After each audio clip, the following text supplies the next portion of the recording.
All right. Hi, chat.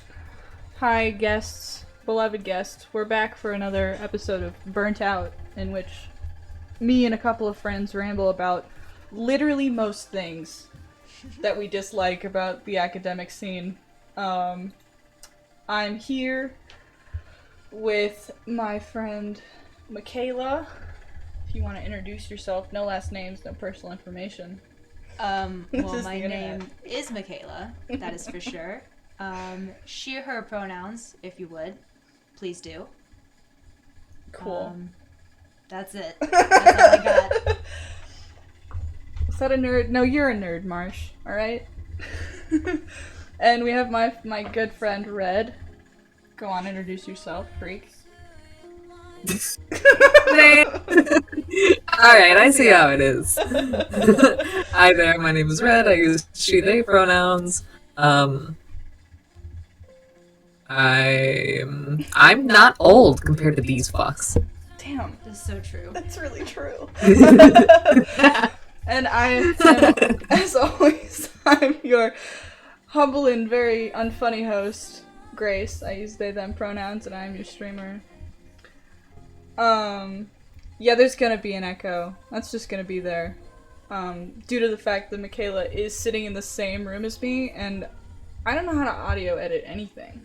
That's just not a thing I know how to do. No, for sure. Apparently there's no I was too scared to do this in my own house. Oh, double red? So, Why?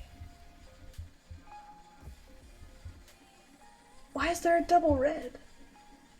no, man. Like, I couldn't tell you. I give up. Oh. You'll just be doubled. Well, sometimes your audio does double. It is bro.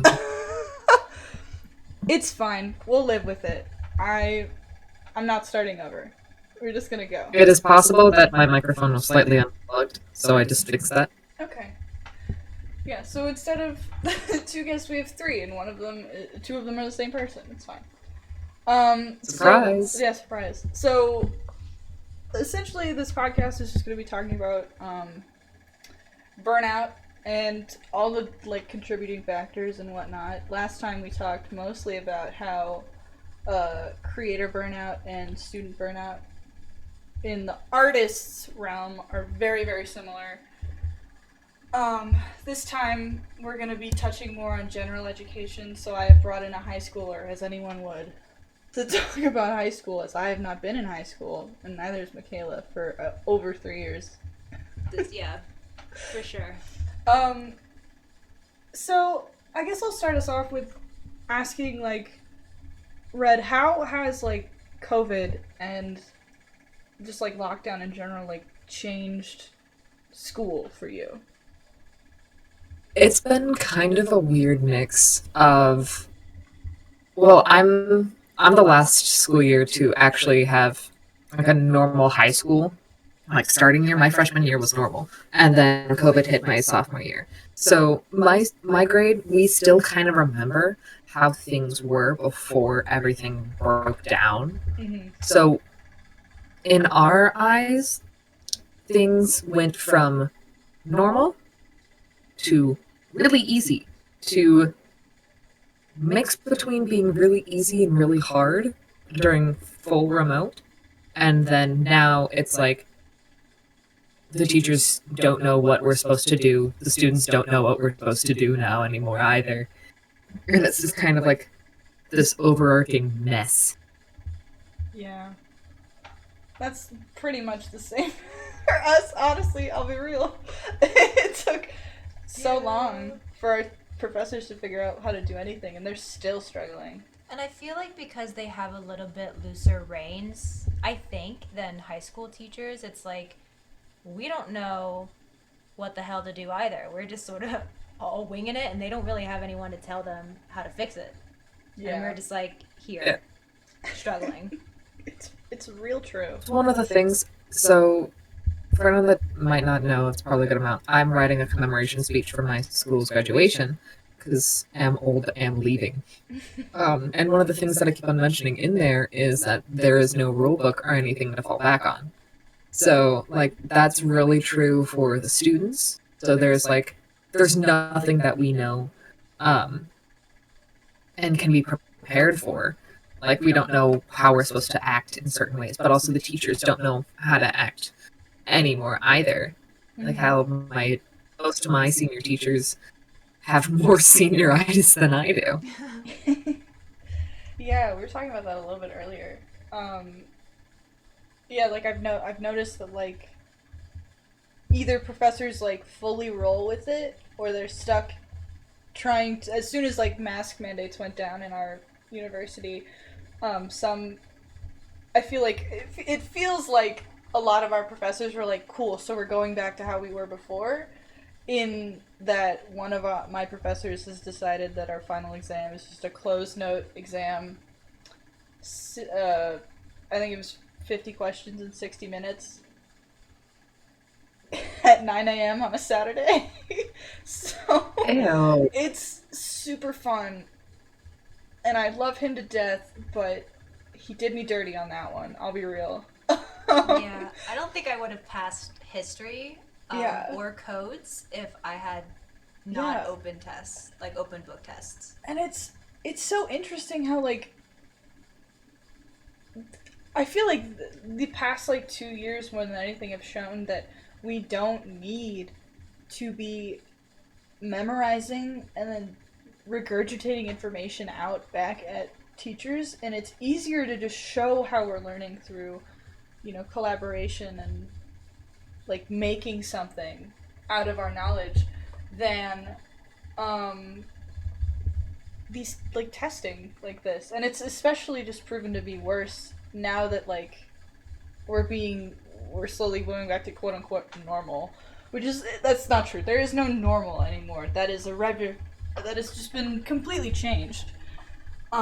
Yeah, Society there is is no different, and it's gonna change, and people need to like get with that. You can't even advocate for the fact that there is a normal because it's like we've been there. You can't tell me that we can't go back there. Yeah, it's wild, and yeah. Anytime that someone tries to say that there is, like, oh, we're going back to normal, like, oh, ha ha ha, like, see, my COVID's gone, wee. I look at them and I go, I still wear my mask in the hallways of my crowded high school. We still have students that are taken out of school every day because they're getting COVID. I have friends that have gotten COVID multiple times. Like, there is no normal anymore, and the people that are desperately trying to say that there is, like, we're back to normal, are the people that in the first place they were ignoring the fact that there was a problem. Mm-hmm. They so desperately don't want there to be a problem, they so desperately want to ignore the fact that there was an issue so that they can just completely ignore it. Yeah. And it's super crazy to me how people just think that like we can just go back to normal after all this, when even in the professional world, like me and Michaela are starting to look at, well, at least Michaela's starting to look at like job opportunities, and she has a internship and stuff, but some firms, like interior design firms, don't they're staying online. They're not going to Yeah. hybrid or even back to the office. They're just fully online now. So you don't get that office experience at all if you work with those firms. Yeah. Um, which is crazy to me because I feel like I would want to be like, I understand that it's like easier because it's way more flexible in terms of like working, but that work follows you home most literally. Right. That's something that for COVID was really hard for me and why I try to really avoid doing work at home now because my desk is just a source of so much anxiety and feeling like I'm never getting work done. Whereas if I'm in studio, I'm like, this is where I work. This is the new home for my brain to be working hard. When I get home, my brain shuts off from work. And they're like, I remember interviewing for companies and being like, okay, what's your policy look like? Are you hybrid? Are you fully online? Are you fully in person? And knowing what their day range was important for me because I'm like, I'm just an intern. I don't know what the fuck I'm doing. Yeah. So like, please have someone at least 4 days a week for me to, help me. Yeah. So Yeah, and it's crazy because like we we've been told, you know, make sure you have a work life balance. you gotta make sure that you got, like, college is very different from the actual working world. Which is just another way of how, like, they hype up college and high school. But they're like, you have to have a really healthy work-life balance, and you have to make sure that you're productive during working hours. But if people are fully online and not even a little bit hybrid, who's there to regulate that? Yeah. Yourself? No one's gonna do that. Not me. Not me. Like, I try. That was actually a problem that we had in my high school. Was we had teachers who would, when we were fully remote, we'd have teachers that would schedule homework to be done by midnight that day. Mm-hmm. To which all of us looked at this, and I actually brought it up because we have something called a principal's advisory group, Mm-hmm. and I brought this up with that group because it's like selective students, and we talk to the principal directly about things that are problems, and he gets our input on things. And I looked at him and I went, there are teachers who are creating homework assignments and making them due by midnight the day that they're assigned, which is not even possible because when we were in school, we would not see them at this time. There was no way for us to have given this to them. So I don't understand why it's happening. Because they can. Because they can. Honestly. Because they can. Yeah, my professors did something really similar where, for one of our projects, they were having a timeline of, because we meet every Monday, Wednesday, Thursday. They were having us do a turn-in Monday, workday Wednesday, turn-in Friday, and then repeat the process until we finish the project. And that shortened the project time from, like, 4 weeks to, like, 2.5. Yeah. And we were all doing, like, huge amounts of work. And we eventually were like, hey, we can't do this. There are 40 people in my class. It took all 40 of us doing a survey and being very, very, like, angry because we were so frustrated about it. We were like, we can't sustain this. We are all full-time students. I know I am taking 18 credits. I'm not the only one in my class who takes 18 credits because our studio takes up 6 of those. So I'm only taking 5 classes, but my course load is the same. And my professors seemed surprised. And it's so weird to me because I'm like, I think they have this disconnect of thinking that when there's homework that's online, that it's less difficult to do and it's easier to turn in than physical homework or packets, which is absolutely ridiculous. At least that's how it is in high school, where they're like, oh, you should be able to get this done because it's on your home computer, or you're just able to get this done because, like, you have a lot more free time because, for us, the class periods were shorter because they couldn't keep us that long. That's But the interesting. problem became that they were assigning so much busy work, so much work. Like, I was taking a dance class and I had a C in it because there was so much busy work that we had never done in years prior because I'd taken that class before. yeah. But they assigned so much busy work so that they could say that we were doing stuff in the classroom, or they're like, oh, you have so much free time to do this. I'm like, bestie, I'm at my desk for over 20 hours. Yeah. There's not And even like I a passing period to like No. go to it. You're like literally just sitting there Forever. for the whole day. Yeah. Yeah, we would sit there for the whole day. The passing period would be maybe like 2 minutes because they're like, oh, you just have to do some troubleshooting and then you're done. And I was sitting here, I'm like, I have not moved from my desk all day. I have not eaten since breakfast. The only thing keeping me awake right now is this double batch of tea that I brewed before I got on to Zoom. Right. And besides that, I'm running off of spite and rage. Yeah.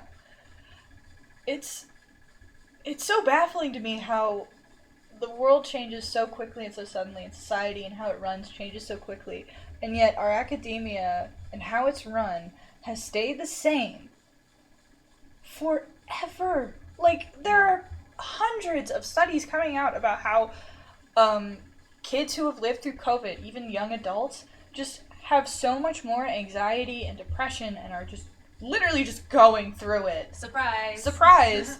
And schools Who are would've doing guessed? nothing other than being like, take care of yourselves. Right. And that's about it. But they're not, adjusting course loads or changing methodology for how they teach. Like last year, instead of giving us a spring break, they said, gave us hey, wellness days. spring break days, and we'll call them wellness days. You couldn't assign homework, and you couldn't have homework due on your spring break day, which is like 5 days scattered throughout the semester. Yeah. You couldn't assign it that day, and you weren't supposed to think about work. But here goes professors assigning things. They're like, oh, you don't have my class that day? Okay, it's due at midnight 01. It's due the day. next day. 1 minute after midnight. 1 minute after your spring. And I'm like, they did hello? that with regular break anyway, too. Yeah, and I'm like, this is even worse. Even though that's against school policy. Yeah, we're they not do it even anyway. getting that, like, week of fresh air. It's just... And if you do, you're behind. Right. I'm like, I don't have time for one break. Yeah. I always find it, because this is something I've always been, like, keeping an eye on, because I, one, am a sociology minor, and two, I work in a very burnout-heavy major, so I'm aware of it, because it exists around me all of the time, but, like, this just culture of work, but make sure you're taking care of yourself, because your mental health is important. But also, you have 10 things due at the end of the semester for one class. Cool. Okay, for sure. I'll be sure to do that when I keel over. Yep. Yeah, I'll rest when I'm dead, I guess.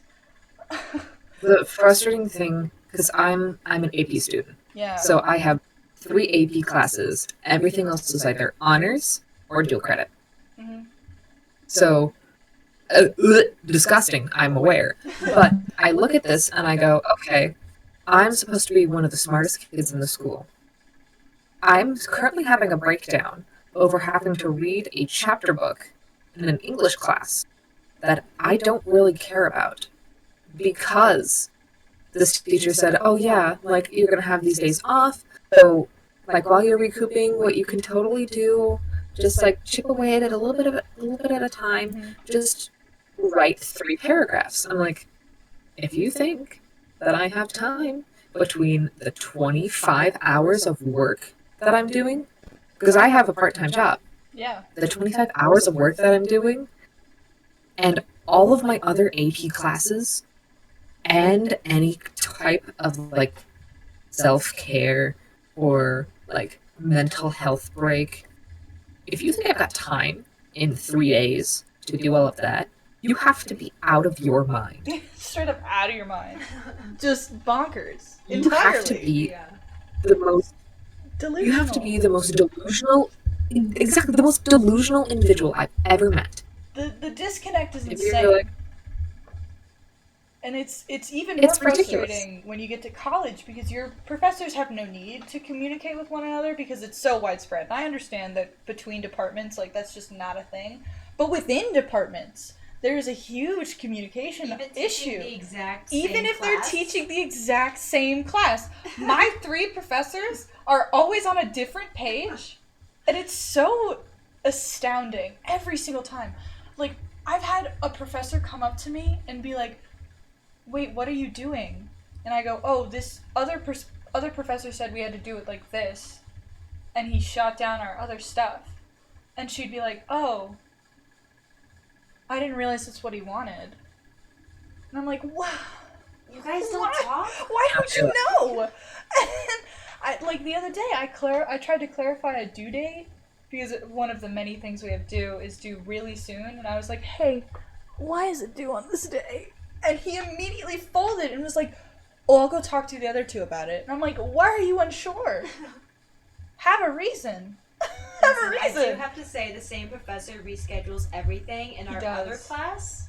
Yeah. All the time. He's like, I know you guys have this due, so maybe I'll push it back. So, like, he's cool an about easygoing guy. But he works around everyone else. Yeah, and I feel like academia has been, like, it doesn't want to change, even though times are changing and students are changing and students are being more vocal that we need change, and it's just like, well, we've done it like this for so long, so like why? And I'm like, well, you see, you see here, it's problems. not working. And it's interesting too, because we work in a field that is extremely focused on change and evolution and adaptation to like new problems and new things all of the time, and yet we are doing these same things we have been doing for years. And like, yes, a lot of our methodology works, but the nitty-gritty stuff doesn't. I've discovered that the amount of work I've been doing on my laptop has not only given me terrible back pain that I've had to go to a chiropractor to like get help with, but as of many of my classmates, but I've also discovered that I might be giving myself carpal tunnel at the ripe age of 20. Hey, we had 3 kids last semester. Get carpal tunnel. So that's super fun. Last year, actually, not last semester. Yeah, but last year. Yeah. So fun. I had it. Yeah, I had it like 2 years ago. Right. Congrats, you're old. Congrats. I knew that. My hips pop every time I stand up. Yeah, but like this, it's so odd to me how it's right in front of them. I've had discussions with the professor about how heavy my course load is, and his response was, "Oh, write out a list and take it one by one." And I went, "Okay, for sure, I'll do that." That's so perfect. And it's weird because like, as someone who's been studying sociology, there is very clear patterns that if you put a certain amount of group under enough strain, they will do something extremely deviant as a result, or they will be pushed to deviancy. So it's no wonder that most students try to cheat their way through most courses, or like team up together to do assignments or tests. I had a teacher in high school.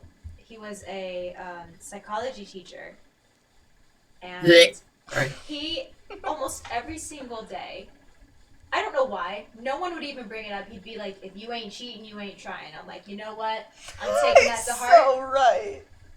He's so and correct. It's like, yeah, this is called being resourceful. But okay, sure, I'll spin it that way. And to be clear, BT honor code, I've never cheated a day in my life. How dare you? I have never. Never. I've never, ever. Never, my eyes ever. have never wandered. Nope. I've never Googled anything. I don't even know what Google is. Search What's engine? Google? Don't know. I use Bing. I did not do a single work of Algebra 2 without a calculator right next to me that can do all of my work for me. So See, true. that's the thing. Is like, why? It's the whole, in like, math when you can't use calculators. Like, why? Here's I've my always thing. wanted to be able to look things up and use a calculator. So Yeah. what? Like, why? I understand the importance of needing to know how something works before Yes. you modernize and digitize it. I understand that fact. But then continuing to not use it when it's right there is holding people back. Right. Like, we have an assignment where we have to do 4 sketches a week. But because of this, like, how I mentioned earlier, I see Shadow in the chat screaming. But, we have this assignment where we have to do 4 sketches a week. And I'm like, for sure, gotta keep up sketching, because, like, sometimes you just need to put it down on paper, and you can't use, like, you might not have your computer, or whatever. But we stopped discussing the sketches in class. We ran out of time. In a 4-hour period, 3 times a week, we ran out of time to discuss sketches. Yep. So they were put on a back burner and slapped on a Canvas assignment every week. And they're due at Friday at midnight. Every week. And we're expected to just do them all. And then just be like, yep, this definitely isn't busy work. They want you to have fun with it, too. Yeah. They're They're like, go crazy. And I'm like, I'm not doing a glue and paper collage in a Right. in a notebook with paper thinner than my self-restraint. I can't do this. I literally, I have a friend I of did mine. one, it was a disaster. I Not glued again. like 4 pages together. And I was like, dang, alright. I have a friend of mine who's currently taking some sort of AP art class. I can't remember the name of it. We've got a couple of them at my school. But I was talking to her about what her AP finals is. I'm like, how do you have an AP final on art? And she's like, I have to draw 20 pieces of art, Mm-hmm. all compiled into one thing by the end of the semester, and I have to turn it in at this date. Yeah. And I'm like, does it have to be multimedia? She's like, it has to be a mix of oils. It has to be oil paints. I have to use acrylics. I have to use pencils. I have to use markers. I have to use digital. I have to use ceramic in one. I was like, how on earth are they? Yeah, she has to use I ceramic. guess it's a deliverable I'm like, physical one? Print out that digital. I'm like, how are they expecting you to do this? Yeah. And she's like, well, I'm one of the only AP kids in there that's actually doing it. I'm like, yeah, because you're one of the like best artists in the class. But at the same time, your teacher knows for a fact that you're in and out of the hospital all the time and is offering no support. Yeah. He is not looking over your art. He only focuses on realism, and she draws semi-anime style, which is really funny. At this point, she's like, I'm just going to start turning in Undertale fan art and see where it goes. Yes! That's the best. Because she had to pick a theme, Mm-hmm. and her theme was monsters. Oh, that's right. Yeah, I forgot AP Arts kids have to have like a whole theme for the whole year. That's Yeah, interesting. and I never she's thought like, I could feasibly do it. I'm like, don't you dare start putting sans into your finals. She's like, I just might. It's Sans Undertale. It's Love sans Undertale. Oh my god. No, it's. But she's the only person in her class that's doing that. She's the only person that's doing this Committed to AP the test. She's committing to the bit, but it's like there's no one else who is committing quite as much as she is. And you know what? And I it's- can't blame them. I can't blame them. I can't But also blame at the same time, I'm taking a German class where our German class, German 3, is mixed with AP, them. which really doesn't work well. Because there's like Yeah. 4 AP kids. And did I'm that. the only senior. I'm the only senior in German 3 because I took it a year late. So my teacher just kept on ignoring me. And she's like, oh yeah, you're in AP. I'm like, Frau, I'm in German 3, please. Please. But there's only like 2 people in that class that are actually taking the AP test, and they're looking at this like, we didn't have a real year last year, and I don't know what this word means. And my teacher just flat out refuses to tell them what the word means. They're like, oh, just look it up. That's so rad. Look it up. That's You legendary. know it. I'm like, alright, well, Nick.leo is about to be a pinned bookmark on my computer. Yeah, it's so interesting. Like, once again, my studio. I will reiterate this many, many times. I will put this disclaimer here now. My main major work takes over my life to a point where I can't even go to one of my other classes in person because I have too much work to do. Yep. I have not been sitting in a seat in my personal finance class since the first week. And it's not for a lack of trying, but it is like an hour before my other class. And that's just a no-go. Not to mention the fact that I would have had to skip every single Friday class of the semester because on Fridays we have meetings with representatives from firms come to speak to us. And for second years, it's required that you are in attendance to those meetings. And they happen in the exact same time slot. Or no, they begin right as that class ends. So I have no time to get from point A to point B without being late or leaving early. Mm-hmm. So I just don't go. And somehow I'm passing. I don't know how I did that. It's funny But- because Pop off. it was required for us last year, and we were online last year with the exact same professors. Yeah. And so seeing how they treat you guys when we're literally, because like our studio is like we don't have any walls between my studio third year and Grace's year. So like their studio works right alongside ours, and we're able to like see what they're working on. And it's interesting to see like the same professors comment on our stuff and be like, hey, the second years are doing better than you, or like kind of little funnies like that, but then also seeing how the second years are struggling more with what we also struggled with because they're in person. They can't jump from task to task quite as easily as we could because we were used to it.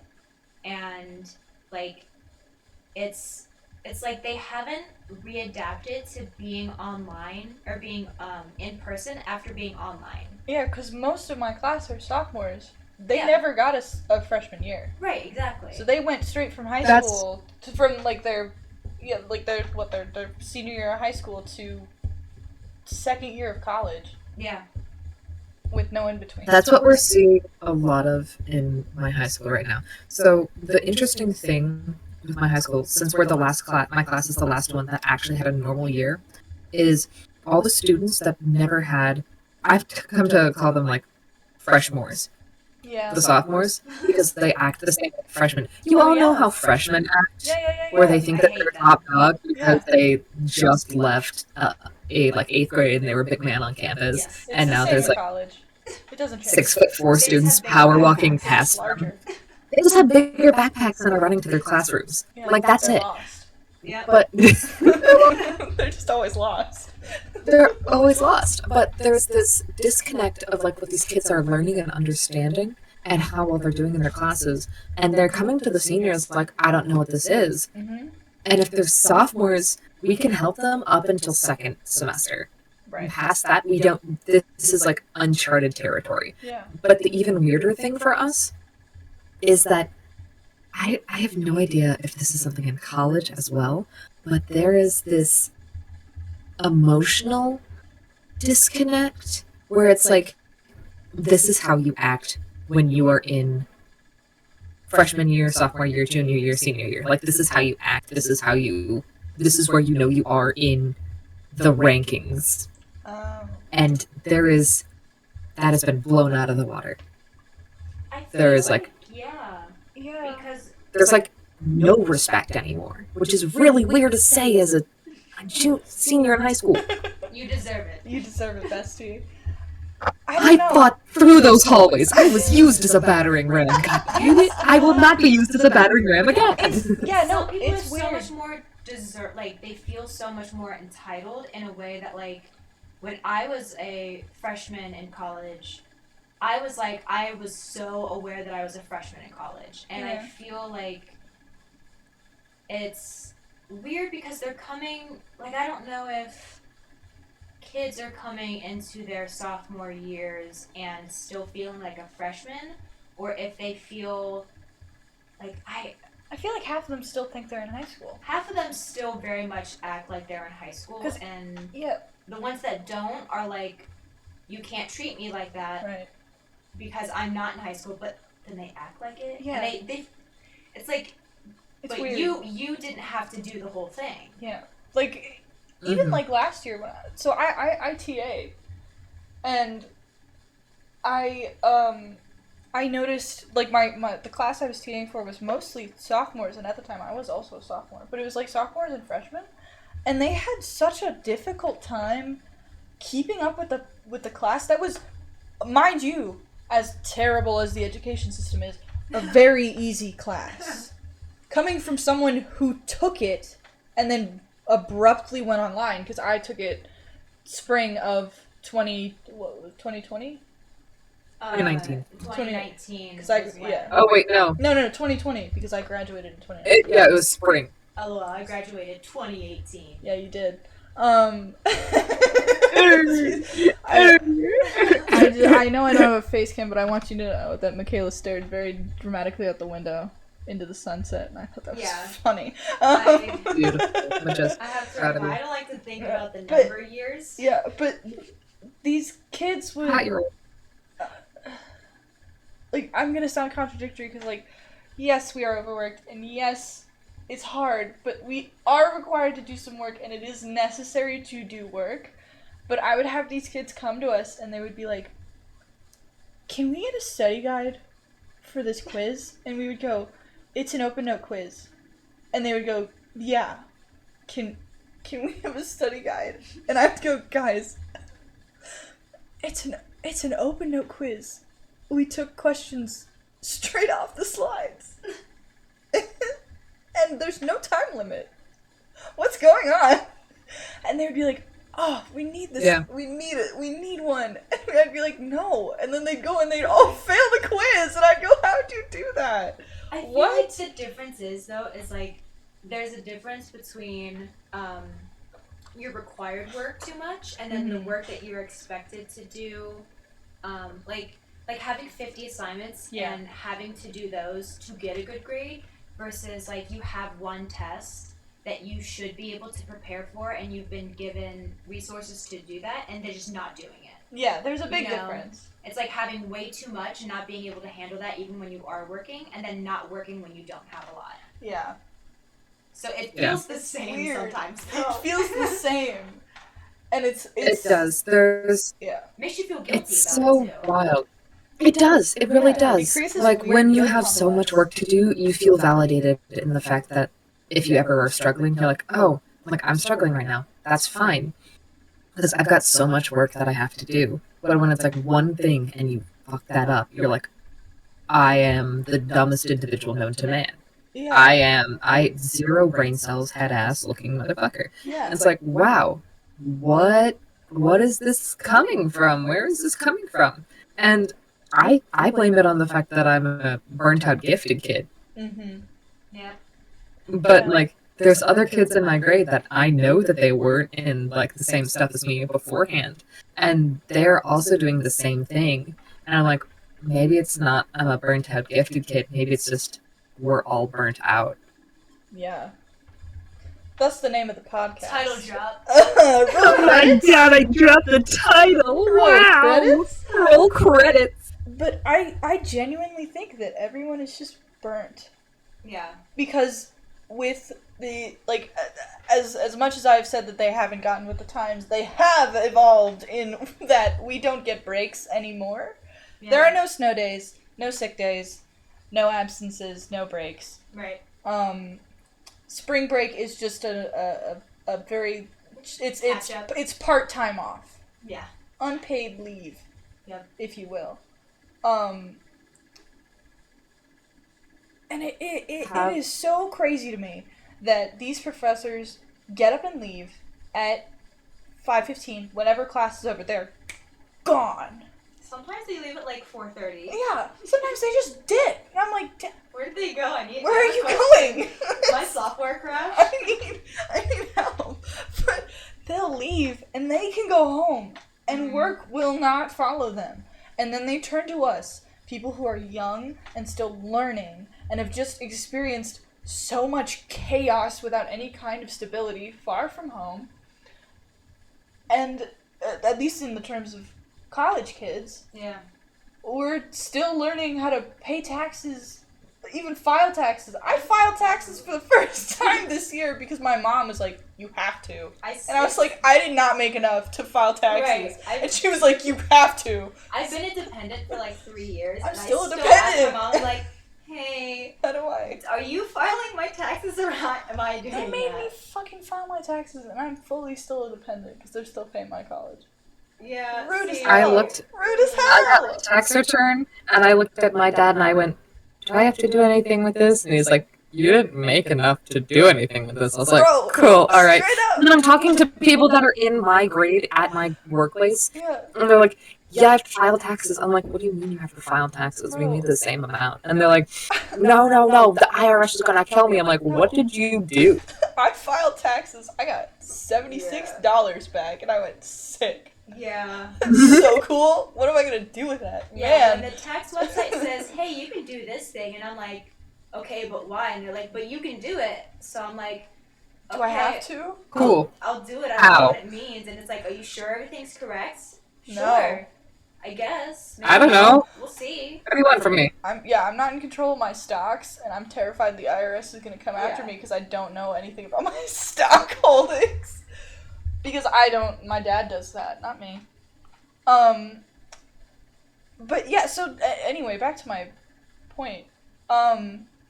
These professors expect so much, yet treat us like kids, yet treat us like adults, yet expect adult work out of who they consider children. Mm-hmm. And then they're like, oh, why are you mad that your entire social life is taken over by work that I assign? Like, it's not like I want to grade it. We go, all right, okay. Or like, it's so weird, because like, last semester, I was coming in early to do work all of the time, because if I stay too late, because there was a lot of sexual assault happening on campus after dark, and I just did not want to be there. Yeah. So I would come in early to do work instead, and my professors would comment on it. They'd be like, "You're always here in the morning." And I go, "Yeah." Whose fault is that? I fucking wonder why. Yeah. That's so weird. When I was doing Wow, tours for no. like prospective students, I would. One of the professors was there, Tell me about this. I was like, haha, sometimes kids stay until 2 a.m. And he was like, probably don't say that. And I was like, we don't encourage it, but sometimes you It just happens. do it. And he's like, but probably don't say that. And he kept like trying to like quietly say that to me in front of all these students. And then a dad was like, it's okay, it probably happens in every major. And I was like, thank you, Dad. It does. Like, I'm not just saying that. But like, it's with every major and with ours when I'm sure it ties back into the creator burnout, but like, when you're putting yourself into something that you do every single project, every single semester for the next 3 years, it's so hard to not want to perfect it and or just give up on it eventually, because you're like, this is a labor of maybe love a little bit. Love and hate. Yeah, and it's passion, like, if you will. it's very passionate. You know, in books are like, she was so passionate. That just means she's pissed as fuck. Yeah. You know? But like, that's the kind of thing that that makes us stay until 2 a.m. and makes us feel like we have to keep going. But then we also get graded on it. So yeah. There's this idea that's stuck in a lot of students' heads of if you're not performing to the point of exhaustion and ruin, then you're not performing well enough. Yes. And that happens for honors kids, that happens for high schoolers, that happens for kids that are failing. And it's brutal because, like, I never realized it until this year, but I'm able to do something easily, and at the same time, I feel like I'm not doing enough because I did it easily. I did it without a lot of problem. But because I did it without a lot of problem, without a lot of stress, I immediately went, I've made a horrible mistake. Where did I make this mistake? Mm-hmm. And I redid the entire thing and failed it. Yeah. That's not to that extent for me, but that's a skill I had to learn to not do in high school. Like, they always tell you when you're taking tests, like, double check everything, do whatever. I stopped going back No. and changing my answers. I was like, no. There's a reason I picked this in the first place. Don't know why. And but it's you know there. what? Majority of the time, I'm extremely correct. So, and that's carried me into, like, you know, college. Like, I still do that now. I'm like, I don't know. And then I go, no, it's this one. And if it's not, oh well. Yeah. Oh well. And that's a skill that they don't teach because they don't care. They're like, oh, let's have you second guess literally everything you do, because if it's not perfect, it's garbage. They're so right, though. And your best is not fucking enough. Alright? Mm-hmm. Who cares if we took away all the tools for you to do it? You should get it done anyway. Right. Like, the perfect example of this is I had to build a staff, solid wood staff, without the help of a wood shop, because the wood shop was closed because of COVID-19. And I was technically, somehow, certified to use the wood shop. But I, I still haven't stepped foot in that. I don't know where it is. I don't know where it is. I think it's in a building. I don't know where. I think it's in the downstairs. Me too, but Somewhere. I don't know. I could never tell you. I wouldn't know. Yeah. But, like, when my professor presented us with this project, he was like, past students have done metalwork or woodworking, where they like carve it out of like a solid piece of wood. And I just kind of sat there and I was like, this is first year.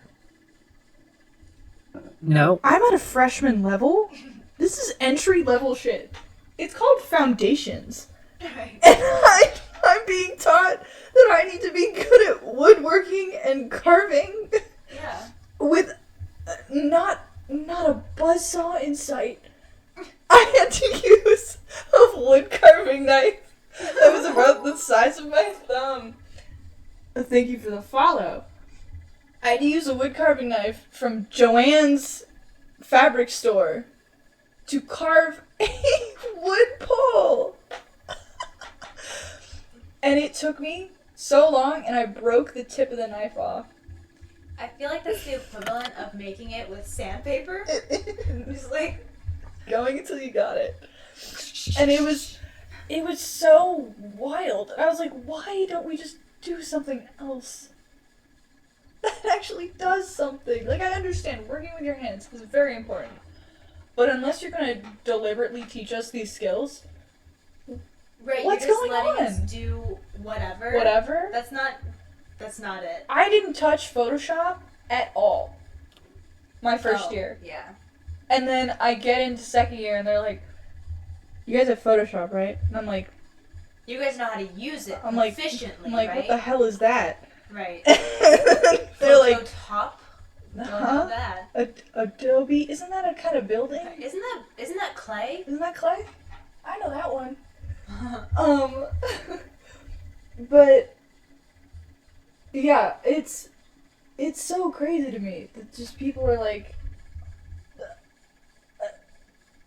I don't know. Our professors expect so much and yet so little, and then too much. Yeah. As in the middle of this pandemic, I remember spending hours and hours and hours in my dorm because I couldn't go anywhere, doing homework in my bed, and then I would go to bed and I'd be like, ew, running through the list of stuff I had to do because no one else would do it because I wasn't going to class. All my classes were online, and it's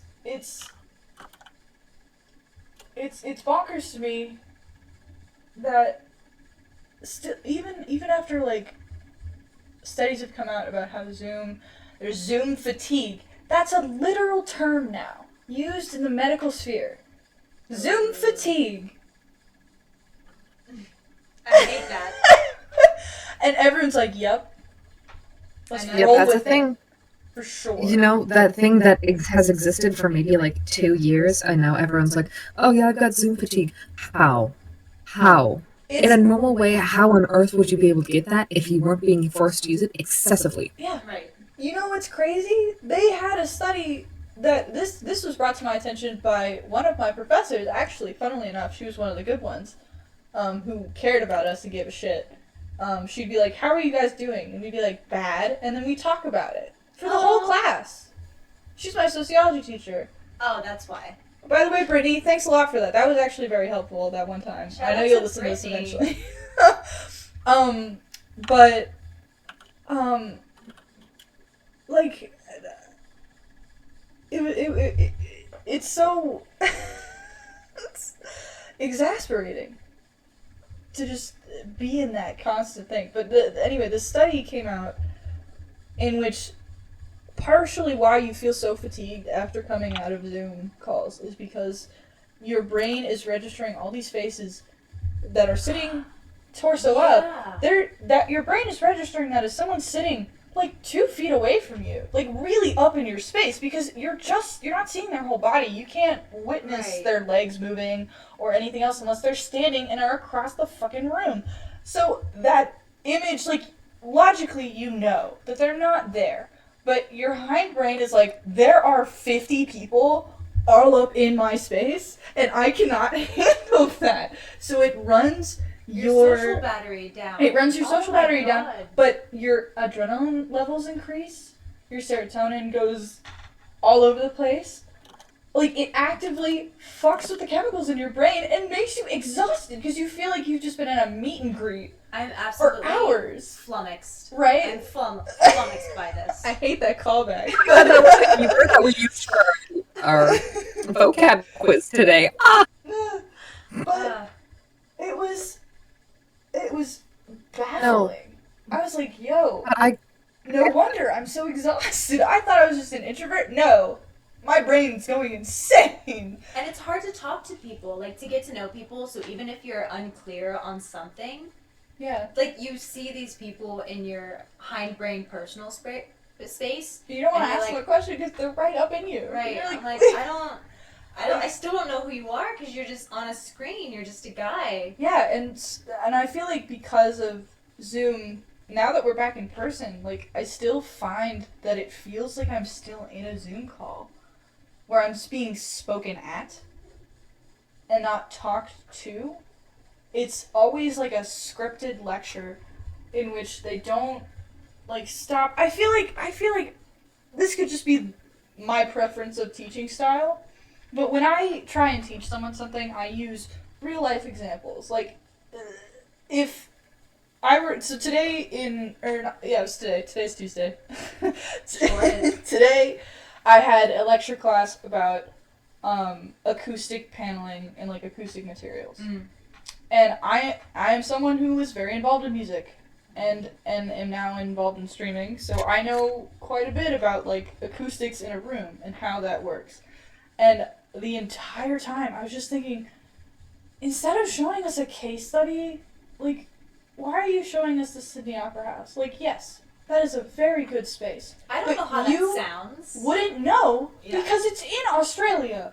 You can't experience auditory, like, anything Right. if you're not there. It doesn't transfer over screen. You mean you can't hear the picture? You can't hear the picture. You can't hear the singer? You can't hear the video. That you can't fully hear how like, you hear this violinist talking about, oh, it's so great I can hear myself in the new space. And they're It's just crazy. describing it with, like, other sensory feelings. No, Like, I they're don't- literally I just don't like, even we know. can actually hear each other. Like, I can hear someone all the way across the orchestra. And I'm like, that's so cool. Wonder what it would be like to witness that. That's so crazy. crazy that I can't. And I'm like, why Imagine. not just take us to literally we have a theater on campus that was designed very similarly, actually. We have one in the same building. We do! We have one in Yes. the same building! We have an auditorium! Yes, we do, and it's beautiful. And it's beautiful, and it has a very good explanation about, like, it's a very, like, good example of, like, acoustics and how lighting. that works, and lighting. And it's wild to me, because I'm like, use local examples so that you're not just reading off a screen. Engage. Mm-hmm. Engage There's- more than just eye contact. There's a what is it? So I'm taking an entrepreneurship class in my high school, which is basically run by the basketball coach. That's much as you should understand from that. So we spent the first half of the semester talking about stocks and NFTs. So I wanted to throw myself off of a bridge. Ugh. But one of the things that they were talking about all the time was like, oh, look at all these entrepreneurs like Bill Gates or like Steve Jobs. And I'm like, what about entrepreneurs that are literally in our community that we can talk to? What about people that genuinely are people that we could go out and have a conversation with? Yeah. And they went, ha ha ha ha ha, Bill Gates, the creator of Scrub Daddy. Bill Gates. I'm like, I don't care. I want to know about the person that made this cute place that I like to go to. To be Or fair, the I creator want of to learn Scrub about Daddy's these awesome. people. He's the most unproblematic billionaire other than He that, he's really a billionaire. Other than That's the sticking that point. he's a billionaire. Yeah. The only bad thing about him is the fact that he is a billionaire That's his only because fault. he made something called Scrub Daddy. I just like sticking like the spoons in the little mouth and being like, I dislike the the Duolingo crusty spoon. Scrub Daddy collab that they recently did on TikTok. That was That. awful. The Duolingo See, I owl actually don't gave own a birth Scrub Daddy. to Duolingo themed Scrub Daddies, and I just wanted to die. I just know people with them. I don't think I've ever. Yeah, I'm in the same boat as Red. I don't think I've ever like actually owned I've one. never owned I one. want I've seen one in passing in a mire. I want one, but I never buy it. I'll get you one for your birthday. Yes. Everything. Wait, Anyone, hold on. any I'm 21. writing Are this you writing down. it down? Yes. This is like when I asked for socks for Christmas. Legitimately, I'm like, I need Grace? more socks. Grace, can I have a Scrub Daddy for my graduation present? Yeah, sure, kid. Yeah. Yeah. Send me your ID. But I think You're- like honestly You're with to. like using field trips to get back on topic. Yeah, my bad. But like using field trips now that we can, it's underutilized. It already is like Yeah. as a learning tool, but like we can do that We shit can do now. that. Do it. We don't have to get permission from the principal. Right. We are not like we're over 17. Full adults can So- vote and drive. Right. Most Well, of some us. of us. I can do both. I can do both. I just choose not to. I choose to do one. Red, do you still have to sign permission slips? Yeah. You're so. That's amazing. You're so No, young. it's- You're such a whippersnapper. Oh, you want to know what's even worse? I am 18. Oh, so that just sucks. It's just the worst. Yeah. I'm like, Iconic. cool. I had to get a signed permission slip for prom. I'm like, bestie. Oh, no. Bro, I turned Bestie. 18 in the middle of AP finals. Yes. That was cool. I just realized that my AP finals I'm going to be wearing a toga for one of them. Anyway, continue. Wait, that's awesome. Let me drag you But onto a different. There's... You go ahead. Oh, no, go ahead. You sound like you're gonna move the topic. I gotta figure out where we're Sure. moving to, though. Oh my god. Health problems. Yep.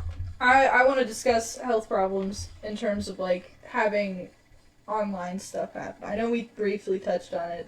Carpal, Carpal, mental, mental, physical strain.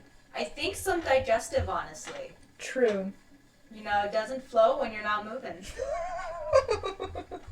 I hate that you said that sentence out loud. That's You know, awesome. someone had to. Well, Hey, can someone clip that? No, you really didn't. Put Really that on my didn't. channel. I want that there. No, but, like, for health-wise, like, during online learning, if there was ever a point where I felt sick or ill, it wasn't like let me stay home and, like, rest recoup. It was a instance of just slap a heating pad on under your desk Mhm. and make it through the day. Yeah, you And I'm know like, what's great, wild and my crazy? head is pounding. Yeah. And I'm I cannot sitting look in a at Zoom the screen because I have a headache from looking at a Yeah, screen, yeah. and I have 4 more classes. Yeah. Fun Exactly. fun tidbit. Michaela and I both got COVID from the same person. Yeah, so fun. She who must not be named. But I will egg her car one day, I swear it. Allegedly in a video game. Allegedly. But I was still going into class with a cold because I thought it was a cold, even You though both were? yeah, even though COVID is happening. Like when COVID, it's still technically in full swing. I won't lie. I'm just immune to it now because Well, I got it. My But roommate actually tested positive today, but she's been gone for like the past 4 days yeah, because she's a grad student Yeah. and she's been doing work on campus, like just swamped. yeah, And so like I haven't seen her, and I was like, "Sorry, bestie, go live with your Get out. friend that lives Stay by out. herself." And yeah. so I'm like, "That's still happening." Yeah, it's still happening, and yet people are coming to school sick because they have no other choice. Like, the only way to get any kind of slack for, like, attendance policies, which should not be a thing. Right. Should never be a thing. It should never be a requirement that... It should never be, like, a fail-safe that if you don't come to a certain amount of classes, you fail instantly. Right. That's kind of crazy. That is insane. Especially in this time. Like, 2 of my classes this semester, if you miss more than 3 classes, on the syllabus it says you fail. No. On the syllabus. Says you fail. And it is insane to me because the only way that you get an excused absence is you have to go through the dean of students with a doctor's note. Right. And because our on-campus health organization is so fucking shit, it takes 3 days or more to get any kind of appointment because they're flooded with COVID testing and taking care of actual fucking problems. Poorly, but they're doing it. So I guess. But that's free healthcare for you. Did you know that they're actually combining the COVID-19 test with like the flu, kind of like how they test for STDs? Oh, It's really? like a A catch-all. little package? Yeah. That's so like cute. they're like, hey, we'll stick this thing in your nose. Come here. I've We'll see if you have gotten, A or B. 12 COVID tests done. Nice. Swabs. Ugh. Mostly to protect my family and myself and my roommates and my Mhm. friends and everything, but Right. only one of them was positive, and that's because I already took 2 rapid ones at home and I already knew it. Mm-hmm. I needed the state to know. Yeah. But like, I have a classmate who's currently going through a lot. One of her parents is hospitalized. She's going through a lot of medical problems and they don't know what's wrong. So she doesn't have a diagnosis, but she's going through extreme amounts of pain every day, especially when she has to sit in a chair and hunch over a laptop for hours at a time. So she hasn't been in class. And the professors are just so, they know. They're aware, if not extremely detailed, because no one needs to know. You should not have to That's not the explain point, yourself to get time off. If you say you are hurt or sick to a point where you can't come in, like, sure, there will be people who lie. Like, who cares if they're Who lying? cares? Though, you know? That only hurts them. Right.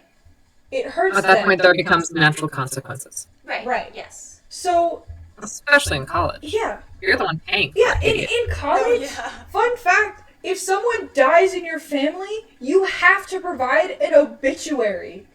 Or Bitch, a those are certificate expensive. or a certificate of death. Those are both expensive. You have to provide one. Like,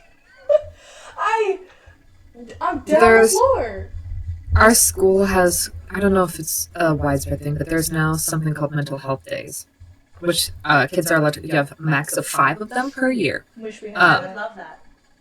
No, but the problem is Uh-oh. you cannot strictly call in by yourself and say, this student is currently Okay. taking a health day today. Oh. You have to have a parent call you in sick, but you can't use any phrases that would like link up to a COVID symptom, because then you have to get tested. Right. They do not take rapid testing. You have to get the full long ones, and those ones are starting to disappear around me. Right, But yeah.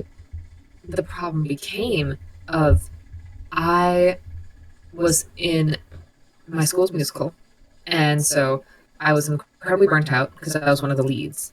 And then my spring break, I worked almost 37 hours at my workplace. I did not have a break, like, at all. And then I immediately went back to school and I fell sick because I had just worked myself to the point of collapse, to which I then had to beg my parents, because I couldn't call in by myself. Yeah. I had to beg my parents with an MLA formatted essay and written responses of why it would be a good idea for me to have a mental health day because I am currently sick and cannot get off of my bed.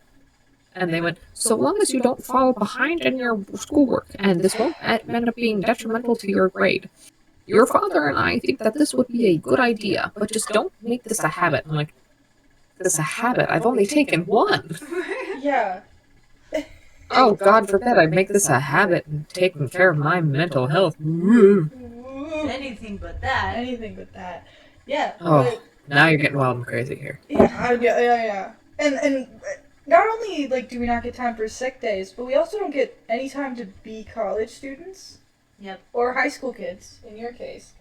But I had a friend who was a part of like a dance thing, and she had a recital, and it happened to coincide on a day where we had a turn-in, and she let them know like 3 weeks in advance. She was like, "Hello, professors.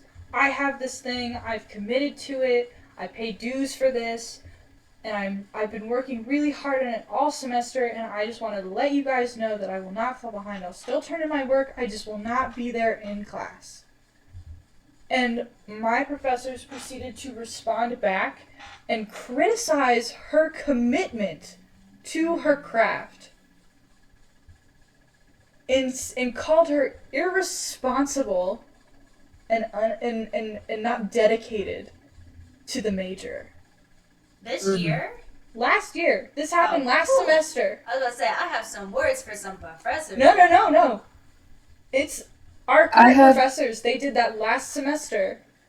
Oh my god. And it was the top dog who said it. Ew. Oh That hasn't- no. That hasn't happened in my school, but that did happen at my workplace, where we have. So full time is like 35 plus hours every week, but at my workplace it's 40 plus hours before you, and you have to have 40 hours every week for 2 months straight before you can get full time Right. like permissions, which is kind of bogus. Mhm. But also at the same time, like there was a girl who she requested a time off because she had a cheer recital that she had to be there for. And our manager looked at her and said, "You really need to manage your time better." And this girl had not asked for any other time off. She had not been frugal with her time off. She had not been not showing up to work. Mhm. She had asked one time for a time off request after working 40 plus hours for a month. And the manager went, "I don't think you're managing your time very well." I'm like, "Bestie, what? Huh? Huh?" Yeah, it's so interesting to me that, and interesting in the most cynical way possible, that we are being taught the basics of everything, but we have no time to explore it for ourselves. Mhm. And we can't pursue something without having some kind of reason behind it. We can't ever do anything just for the fun of it, like for shits and giggles. That's just not a thing anymore. It has to be backed by something so it's seen as legitimate. And whether that's in academia or just in general, I'll dip into the quote unquote political, because it's not political, it's human rights. Yeah, but yeah.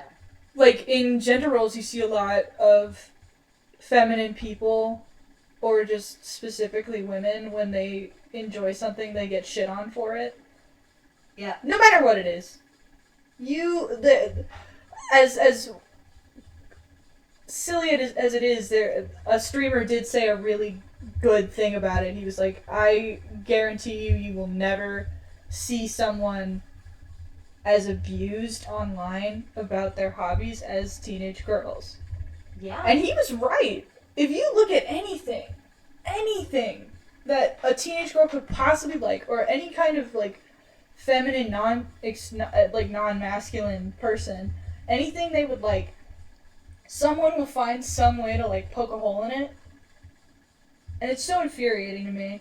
And it's so funny because it happens to trans men, femme non-binary people, women, girl, like anyone except for cis men basically are like, oh, you like this one thing that's either stereotypically feminine or not stereotypically feminine. Like, you can't win. No, there's no winning. And Like, it's, sorry, I like YA novels. Oh, sorry, I like skateboarding. Yeah. Sorry, I like wearing, like, fucking clothing. sorry I like horses. My bad. Right. I won't do it again. I do know What's an emo wild- horse girl, which is the wildest thing, and Me too. I That don't doesn't like seem her, right. but I'm glad she's living her life. Yeah.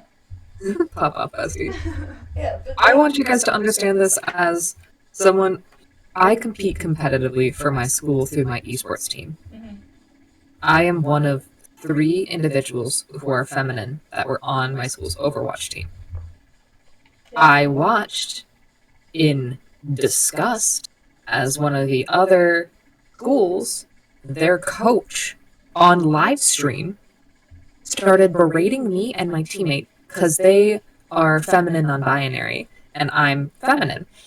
And they started talking about how the fact that, well, this feminine non-binary friend of mine, she was playing a healer and I was playing tank, Mm. which isn't like a manly position because I must be committing as much damage as possible when I'm in these video games. Mhm. Or that, like, I probably picked this up because of my boyfriend. Or I probably picked this up because of one of my guy friends. Right. Like, this could not have been something that I picked up by myself. And I heard him because I was rewatching the gameplay to see, like, to watch the mechanics because I wanted to see where we went wrong. Mhm. And I just heard him talking about us like we were lesser players when we were 2 of the top players in my team. Yeah. What is the... We were the top. Why is he so We were the top. Because we were doing well. 'Cause He was women. upset. He was upset that us 2 girls weren't doing well enough to make his team scramble. Yeah. Just slightly. Just enough. Mhm. All the guys on my team were doing dumb things and he was roasting them for it, but in like a, haha, this is funny, look at this guy mess up. Boys being boys. But to us, haha, boys be boys. And then we make a mistake and it's like, yeah, what do you expect from these girls? Mm-hmm. It's like, do you want to try that again? Yeah, and in that, like, the one of, I'm gonna dive into some sociology, so we're like generally on track, but We're in the realm. we are, and this is something that's, at least that I heavily discuss in my classes, because it is so ingrained in our society that there's a someone who has the power and someone who is powerless as a result of that. And that's evident in gender roles, in academia, in literally any single thing you can think of. There is someone with a lot of power and someone who is expected to stay under that power. And that's very inherently, like, it's bound to cause conflict. It will happen. You can't avoid that conflict. And I think at this point in time, we're starting to see that conflict arise more and more. More specifically in schools, there have been walkouts about many things. There's been walkouts about school shootings, about student treatment, about COVID, about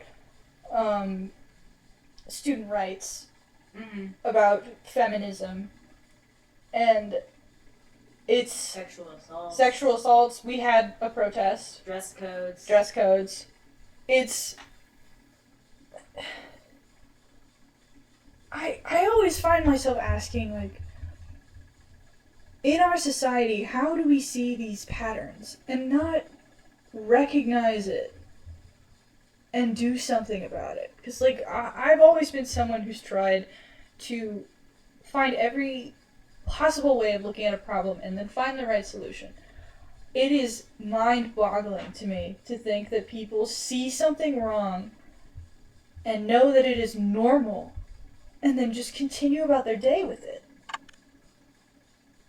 And that can apply to so many things, but more specifically in this particular episode, in academics, there have been so many times where our instructors, our educators will actively ask us what is going on and what we're dealing with and why we aren't producing the quality of work that we were producing 2-3 years ago, as if nothing has changed, because they don't see that something has changed. They're too stuck in this routine to notice that not only has generations changed, but society has changed around them, and they're falling behind, and it's coming at the cost of our youth. And The thing other things that I've noticed with the pattern is that the pattern is noticed by people who are affected by it. Those that are not affected by it do not either want that pattern to change, nor do they think that it exists. Right. Because I had this conversation with one of my esports teammates, and I mentioned the fact that, like, the team doesn't respect me even though I'm a senior and I'm one of the main tanks. Like, I'm on the starting lineup. And he's like, well, it's just because they're guys and they don't really like being told what to do. I'm like, no, they're blatantly disrespecting me and they're not listening to me when I'm saying words.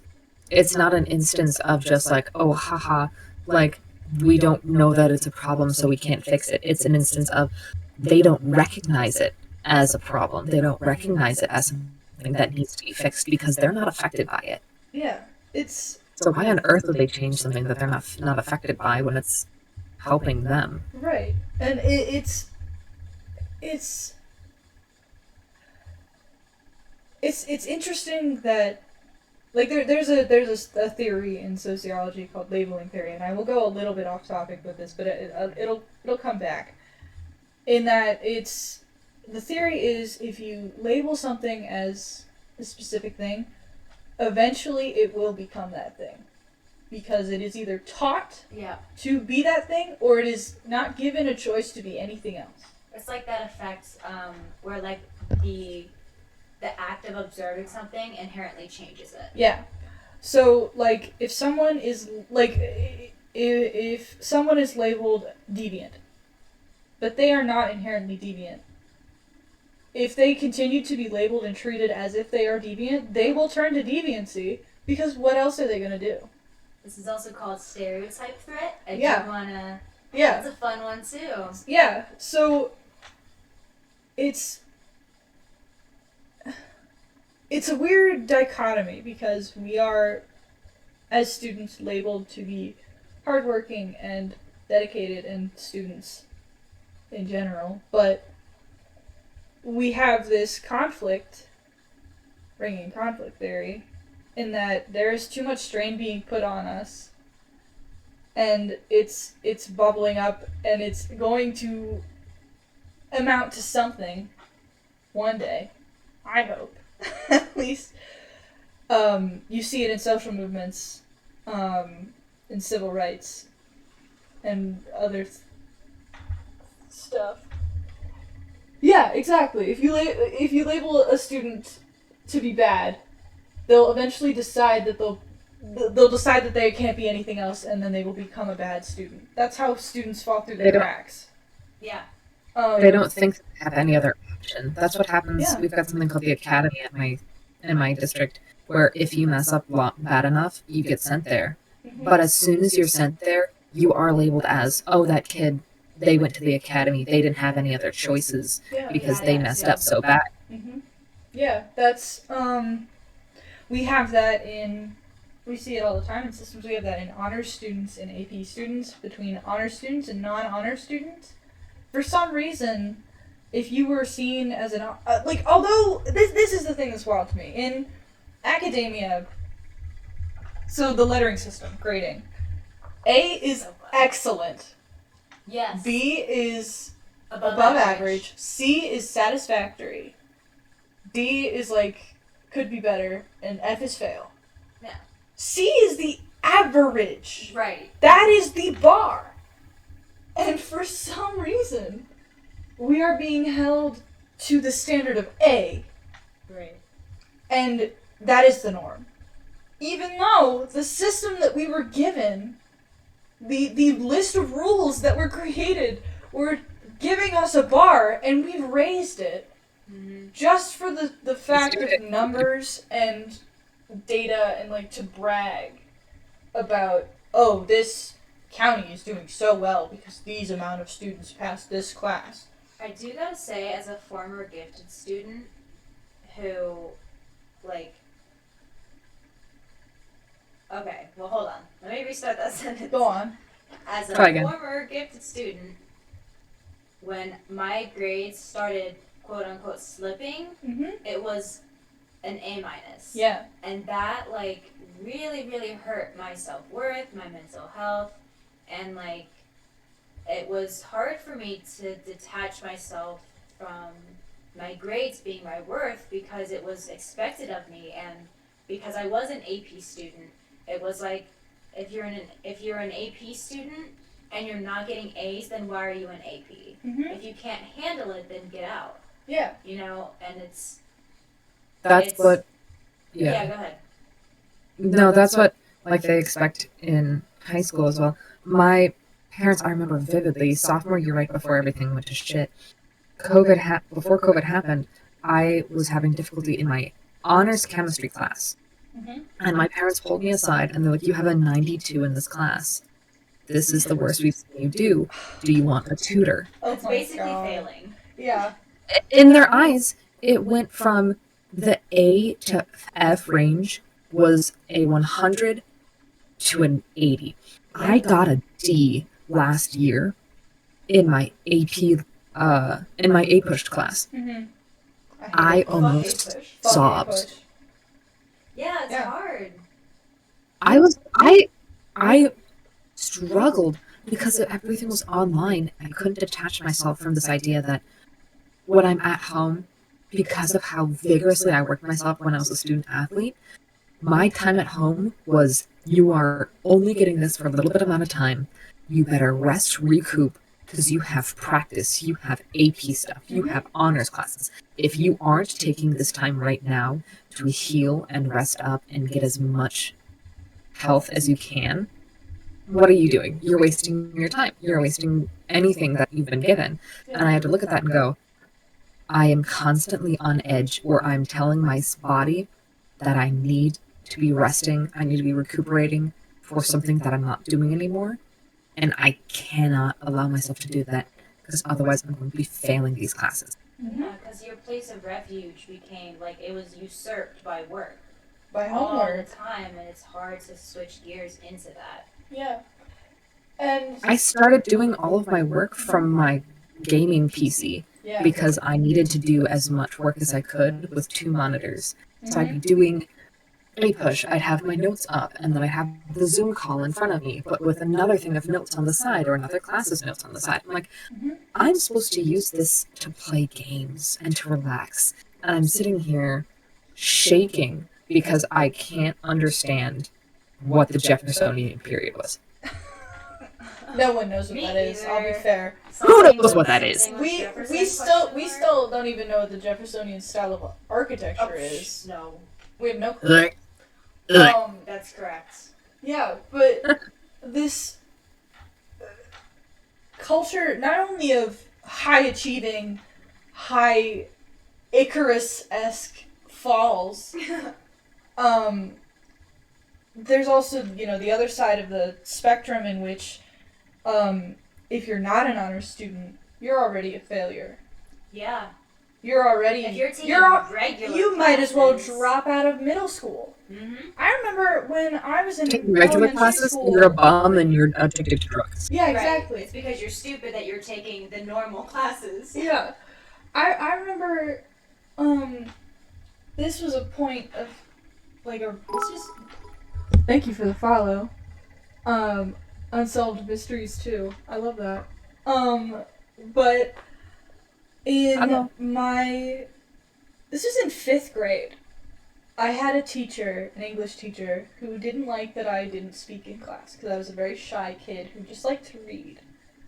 Oh. And she would purposely fail me. She'd grade me 2 grades lower than the rest of my class, even though I was doing the same exact work and producing the same exact level of stuff.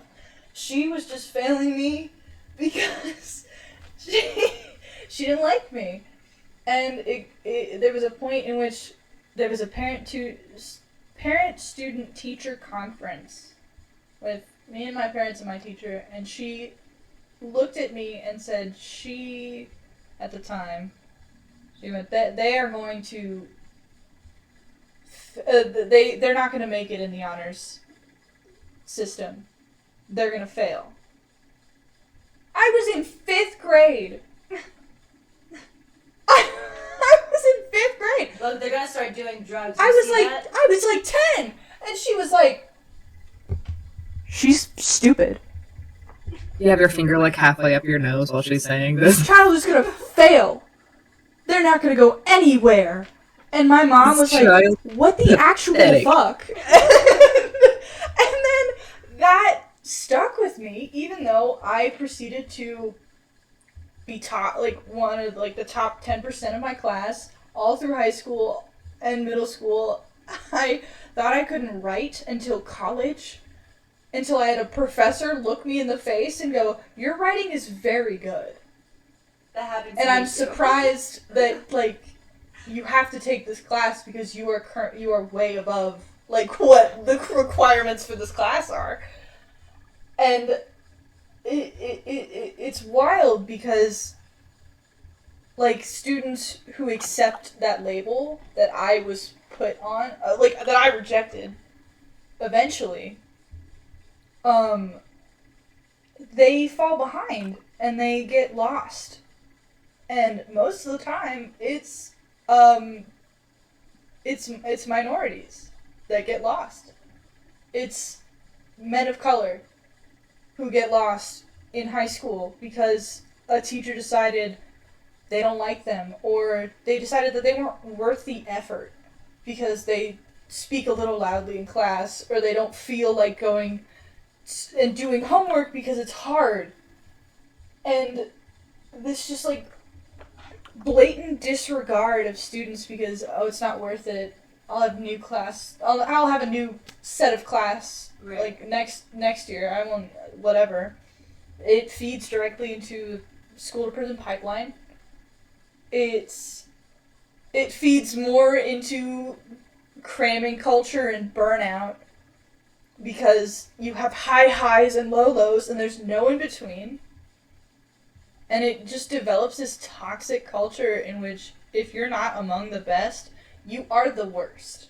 And it's weird because school and academia is so resistant to change, and when they do change, it's so incremental that it doesn't really make a difference. And it's like, why are we so afraid of overcorrecting? Why are we so afraid of giving no homework a try and seeing that it works and then seeing that our students are still learning? Why are we afraid of giving them more days off or more mental health days in conjunction with their regular breaks? Like, why are we so scared of overcorrecting and accidentally improve their mental health? You know, like it's weird to me because I find that in the label of being given the label of child, young adult, just automatically others you. Yeah. They're mature for their age, and I'm like, listen, I just like vegetables. I don't want to eat the cookies. I just have a big vocabulary. I read Shears, and we were like, wow. You read Harry Potter? That's crazy. No, because literally one of the things that my parents would have me watch when I was younger, so that I'd get ahead. My sister, 1st grade, immediately went into the honors classes. And I didn't because I couldn't spell well. But I couldn't watch cartoons like Scooby-Doo, things like that. I had to watch things like Super Y, Word Girl, things like that. Like things that were supposed to be academic based so that I could get ahead. Word Girl popped off. I dressed up as Word Girl for Halloween, kindergarten. I looked killer. Anyway, I looked amazing. But the thing is, I was so, quote-unquote, smart, studious, and a pleasure to have in class that, okay, Mango, I don't need to be called out for reading the entirety of Warrior Cats. Shut up. She will do that. Shut up. I know her. God damn it. Yeah. But I was a delight to have in class, but the problem is, because I focused so heavily on classwork and things like that, my idea of self-worth Was hinged became, on that. I have to have all of my I have to have all the answers at all times. Otherwise, why on earth would anyone ever talk to me? Yeah. And that's how I looked at myself. Yeah. It wasn't an instance of, oh, these people want to be my friends because they think I'm cool. It was an instance of, oh, these people want to be my friends so that I can give them answers for homework. That's awesome. Maybe they'll keep me around for a full year. Yeah. Yeah, and in this othering of students and younger people, we see this disparity between being treated like a person and disregarded in our mental health. Like, mental health among young people is terrible. To be frank, real bad. Real bad. And it's coming as a surprise to older generations because they have labeled us for so long as histrionic and over imaginative and Yeah, and what about it, huh? and just faking it for attention, and then at the same time we see that in the workspaces, like professional spaces, they're like, oh, we don't want to go back to work, so let's do a 4-day weekday. That'd be so Did you So see good. there are a lot of reports coming out now about, like, not in America, of course, because a corporate machine don't ever stop, baby. But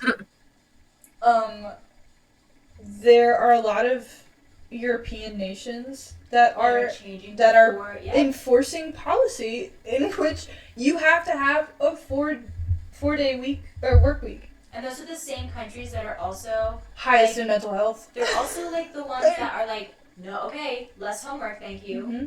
No more homework Mhm. for children's K through 12. Yeah. And like, Damn. that's crazy.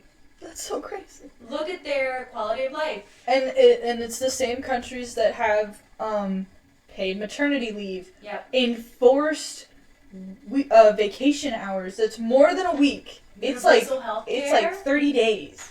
It's crazy. They Love have it. so much. And it's such a, and it goes back to that they don't experience it or they ignore it. Yeah. So they don't know until it's put in front of them and shoved in their face. Or they think it hurts the bottom line. Or they think it hurts the bottom line. But I was a moderator for, and this sounds awful, I'm like fedora tip hat kind of stuff, but I was a moderator for I have my school's GSA Discord. I used to have a fedora. It was a dark time in my life. It was. I was a moderator for my school's GSA Discord, and stupidly, we had a vent channel, which we should not have made. Oh, yeah. So we have a bunch of unstable freshmen and sophomores because it was like 50 freshmen Mm-hmm. and 3 moderators, mind you, and it was awful. And they're talking about things, and I'm looking at this. I'm like, I understand that you have problems where you think that you cannot go to authority, where you think you cannot go to these things, because it's been ingrained into us that if we say that there's something wrong with us, we're like that we're not sticking up to the status quo, that, well, you're crazy and you have to immediately be fixed. Like there needs to be a fix. Yeah, there's an othering again, even more so. Like that there's something wrong with you, when it's actually like, no, I'm at a point in my life where I don't know what else to do, and I wanted to look at these kids and shake them and go, I cannot help you, as I am also a burnt out gifted kid that is trying to keep you guys from doing something stupid. Mm-hmm. So stop talking about this in here, and for the love of God, go get actual help. And they went, no, I can't do that. Like literally, what if I get medicine and it makes me lose my sparkle? I'm like, your sparkle is being a depressed kid who watches way too much Dream SMP. Shut up. Don't touch grass. Not Minecraft, though. Don't touch grass. Stop simping over British men. Please. Shut up. Please. You need to go touch grass. Touch sport ball. Do something. Sport ball. Yeah, Touch sport. It's Stop. Go eat Stop some vitamin this. gummies. for real. Go eat some vitamin gummies. Take some vitamin And B12. Stop this idea that you are unable to get help because you are broken. Because that's what's really been told. Like, if you are average, you are less than. If you are hurting or mentally struggling, you are less than. And you can't bring that up, especially in high school. Because then there's something wrong with you, then you're not in the norm. Why didn't you recognize this earlier? Mm-hmm. Why did you recognize this earlier? Well, what are we supposed to do? You're just a kid. And it's like, we can't do anything because we're a kid, but as soon as we become an adult, it's, you needed to Why don't you know how to talk do to this? someone. Why don't you know how to do this? Why did you talk about this when you were younger? Well, because I was told I couldn't do this until I was an adult. Well, that sounds like a you problem. You should have figured this out sooner. You should have come to get help sooner. How was I supposed to know that I needed to get help if you were telling me that all of my problems were because I got a B- in a class? How? I watched a documentary this morning in one of my classes, and it was about sustainability, but the guy was like, we've created this like doomsday for our children's children and their children that's like the world is ending, nothing is getting better, and everything is falling down on their shoulders. And he was like, it's modern day taxation without representation. They don't even exist. Yeah. And they are having all of these burdens that are being foretold in previous generations, and like what are we doing about it? And then we're too young to do anything about it, and then it's too late once we hit 20. Mm-hmm. Like, where are we supposed to get anything done when we're constantly burned out, when we're constantly working, when we're constantly in this, grind mindset everywhere? If you're a young person and you don't become like a successful content creator, then you gotta get a job. If you don't know what you want to do, like by the time you're 18 or before you graduate high school, you're useless. And so it's like, Yeah. where is our window to be a kid before being an adult? And when do we have time to actually do that and rest between all of this work and like wanting to save the world and wanting to save ourselves? And it's just so much all the time, and it's just so tiring. Yeah, it always bothers me how in a lot of in us being in this constant state of burnout and just churning machines of producing, much like the late stage capitalism that we experience in our day-to-day. But it's wild that we still have people come in the professional world and go, you have to unlearn that. Yeah. And it's like, what is the point of me learning this behavior to turn around and ditch it? Because as soon as I can rent a car, I am deemed, I'm taken out of the other and put back into being a person. Yeah. Mm-hmm. And I find such a hypocrisy in adults with full-time jobs going, well, why don't you have a job? It's summer. You should have a job. Why are you sitting around at home? It's like, because I just spent the last 9 months working my fucking ass off. Right. I'm learning how to do my job for the rest of my life. I am learning everything. In a year, I have learned to make not only build a 3D model of a building, but I've learned to make it look like a picture. Yeah. With 2 programs. In a year. That amount of production is insane. When you gotta do that, like, Yeah. 4 or 5 times in 1 year. Yeah. Over and again. over, and they all have to be original, and they Yep. all have to be show-stoppingly just unique. And you're competing with your peers. Even though you're not competing with your peers, Right. but you are. But you are. Because you're being compared to them at every step of the way. But we don't want you to collaborate. And we defo aren't comparing you to other years, even though they have different tool sets. Experiences, different people.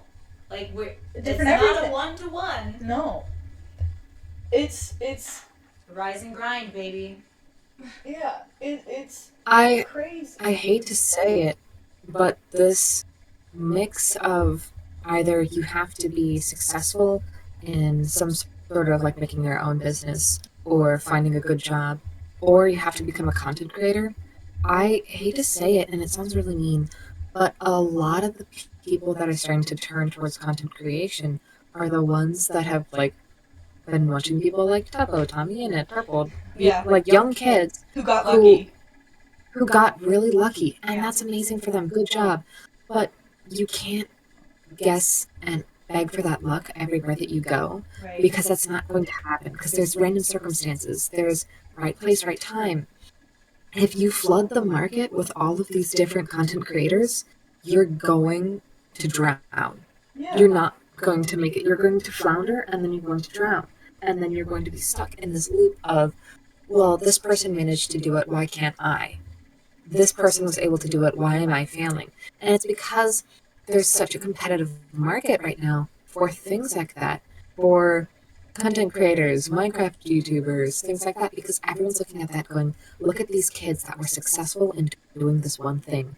Why can't I do that too? But because these kids are successful, they have now trapped themselves in this world of they can't ever stop being successful, otherwise they don't have a thing to fall back on. Yeah, they always have to up the ante and that's the precedent that they set that they didn't know that they were setting for themselves. And even in the fact that they got lucky, they also worked incredibly hard, but they got ahead of the curve. Yes. Like I know. Or hit COVID just right. Yeah, like Tommy was Just working. He was. I mean, Dream. Look at Dream. He is the biggest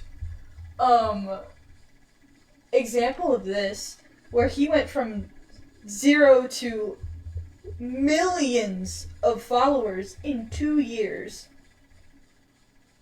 And it was because he actively worked the algorithm. He figured it out. It's like, people want this, let's go. He was Neo in the Matrix, diving through the code and going, I got this YouTube shit on lock. And then he did. He hasn't released a video in who knows how long, and he's still hitting like millions upon millions of subscribers every single day. And that's not gonna happen for everyone. I mean, as hypocritical as it is, as two people in this call have a streaming, I'm not gonna say career, but we stream on the side. I look at that and I look at that for fun. Yeah, I'm like, hell yeah, I'm gonna play Overwatch and like rage at people, and then I'm gonna have people point and laugh at me. Yeah, and I can't afford to see this as a potential career because it is too influx. It's like Bitcoin, but much more manageable and tolerable. I think a little bit more fun too. Yeah. A little bit more fun. Way more it's fun. not as full of sweaty people that could be frat boys, but they just don't apply themselves. I mean, what? Right. Who said that? For real. It always requires them to go to college. I mean, what? That is so Yeah, but I mean, back at to least 1 year. back to like college or bust. I have a very, very close friend of mine who's in the Marines because when faced with the idea of college as the youngest of 3, she was like, I'm so fucking out, and joined the military. She was like, honestly, I am out. And she bounced so fast, joined the Marines, and after 2-3 years being in the Marines, she's applied to Penn State, and she's going to start taking classes. But she had to remove the expectation of the label that she had been put that she'd been given of being a top student, because she is so smart, and like academics wise, she was insane. Not to say that she isn't now, but in terms of like our high school, Yeah. she was up there. And she had to forcibly rip herself out of that system entirely, sign herself over to the military, Sell her soul to something different. literally, and then be like, alright, I think I'm good now. Yeah. Thank Because you. she had, and I didn't know this until I was like 2 years into college, but she had been struggling so severely in high school, and I just never knew, because like most other people, as I'm ashamed to say, I was too starry-eyed by her perceived academics and smarts. I was like, she's so smart, why would she ever be struggling? And now that I know what I know that in high school she was at her lowest. And maybe middle school even more so, which is wild. Because in There's a middle thing- school, you should be worrying about, like, Matching your silly bands. matching your silly bands or I think or drawing on your Converse. I don't think silly bands are a thing anymore. They were. Silly bands were a thing when I was in kindergarten. How old are you two? Listen, I'm Silly bands turning were 22 such soon. a thing. They were Eh, so old popular. boomer. In elementary school and middle school, they had to ban them at our schools. Because people would trade. Yes, there was a girl who had silly bands from her wrists To her elbows. almost her elbows Yeah. on both arms. Yeah. And she had silly band earrings and a necklace Yeah. that went from both collarbones filled Yeah. with silly bands to the point that the silly band shape was lifted off of her chest. Mhm. And I was like, What she's the so heck? fucking cool. Yeah. And she had like those bright blue Converse Mhm. with like striped socks Yeah, and yeah, then yeah. like skinny jeans that were tucked underneath the socks and like 4 scars. Yep. And I was like, peak That's amazing. Peak fashion. That's crazy. Middle school. Yeah. So that was like early 2000s fashion. and I Yeah, hate it that's now. really disgusting. Yeah. Anyone who says Y2K is coming back are the kids that their parents bought them shit from Justice instead of the Walmart brand. Right. I did not know that. What's the Walmart jeans brand? Dungarees? Is that what Is it that is? it? I thought I that don't was just an I Australian just word. thought that was a good whatever it was. I thought There that was an Walmart Australian word jeans- for like overalls. Oh, maybe. Maybe. There was a Walmart jeans brand that I did not know was a Walmart jeans brand because it was just jeans to me. Mm-hmm. And I was like, what? Huh? Wearing these Mhm. jeans means poor? Yeah. Oh, Nani? don't Dang. look at my tag. Exactly. Like, Anyone have there was scissors? this- No reason. it's so bizarre, the kind of stuff, like, from young ages, like, we're taught to look at these things of, like, oh, like, we have to look at each other and roast each other to make ourselves feel better about ourselves. And that comes from this constant interaction within schools, that comes from that constant interaction anywhere else. And then when you got to things like Zoom, where you might not have known these people well enough, but you started seeing into their houses. Very personal. And yet you still don't know them. Right. I still don't know. I watched as a kid had to turn away from the computer to help his like little sister. Mhm. I knew of a student who stayed online because their parents were dying and they had to give them hospice care because they couldn't afford it, and the school was demanding them come back. Mhm. And they looked them in the eye and went, I can't do that. My family can't suffer that loss. So these people that I might not have known their stories or their lives, and I'm now suddenly thrust into something that is very personal for them, and that's their houses, that's their Yeah. rooms, that's their like area of rest and relaxation. And now I am someone who's looking into it. I had a blackboard behind me so that no one could see what was going on, but there was still times where I was in my bedroom where I was like, oh, I need to make my bed, otherwise people will think I'm a slob. Or, Yep. oh, I need to make sure that my room looks nice, otherwise people will think that I'm a loser. I need to I'm move looking that to- bra off my bed. Yeah. I need to move that bra off my bed. I need to make sure that like my retainers aren't showing because I can't let anyone know that my teeth weren't natural. Like all of this. I had braces in second grade. Like it's nothing. No, absolutely not. But this a brutal sense of like everything in my life now needs to be perfect at all times. Otherwise, I will be brutally mocked for it. Became this norm in COVID times because like the teachers would find some area to go or they'd turn on a background, but the students weren't allowed to turn on a background because it could be seen as us trying to hide something. Yeah. I had a kid that did it up really well where he made a background of his regular background, but he just had an instance where it was him coming in, bullying him, smacking him upside the head, and then throwing water on him. It I've was seen great. people do that. Yeah, that was good. Yeah, It was beautiful to watch in my second period math class. Yeah, Oh, that's like 9 in the morning. It is Yeah, 9 in the morning, I and don't this kid just got enjoy beat by that his at night. mirror. I was like, wow. yeah, but that actually, interestingly enough, does connect to a sociology theory that I'm very fond of, in that it's very interesting. There is this theory that people have learned behaviors not based on being told. It's an implicit, like, it's an implied amount of power that if you don't do something, there will be a consequence. And it doesn't matter if there's no one else around you. It's you still don't you conform, and you don't you stay to the norm because you're afraid that if you break that norm and become deviant, there will be a terrible consequence. That's why if you're like driving alone on a dark road and there's a red light and you know there's no cameras, no cops, you still stop.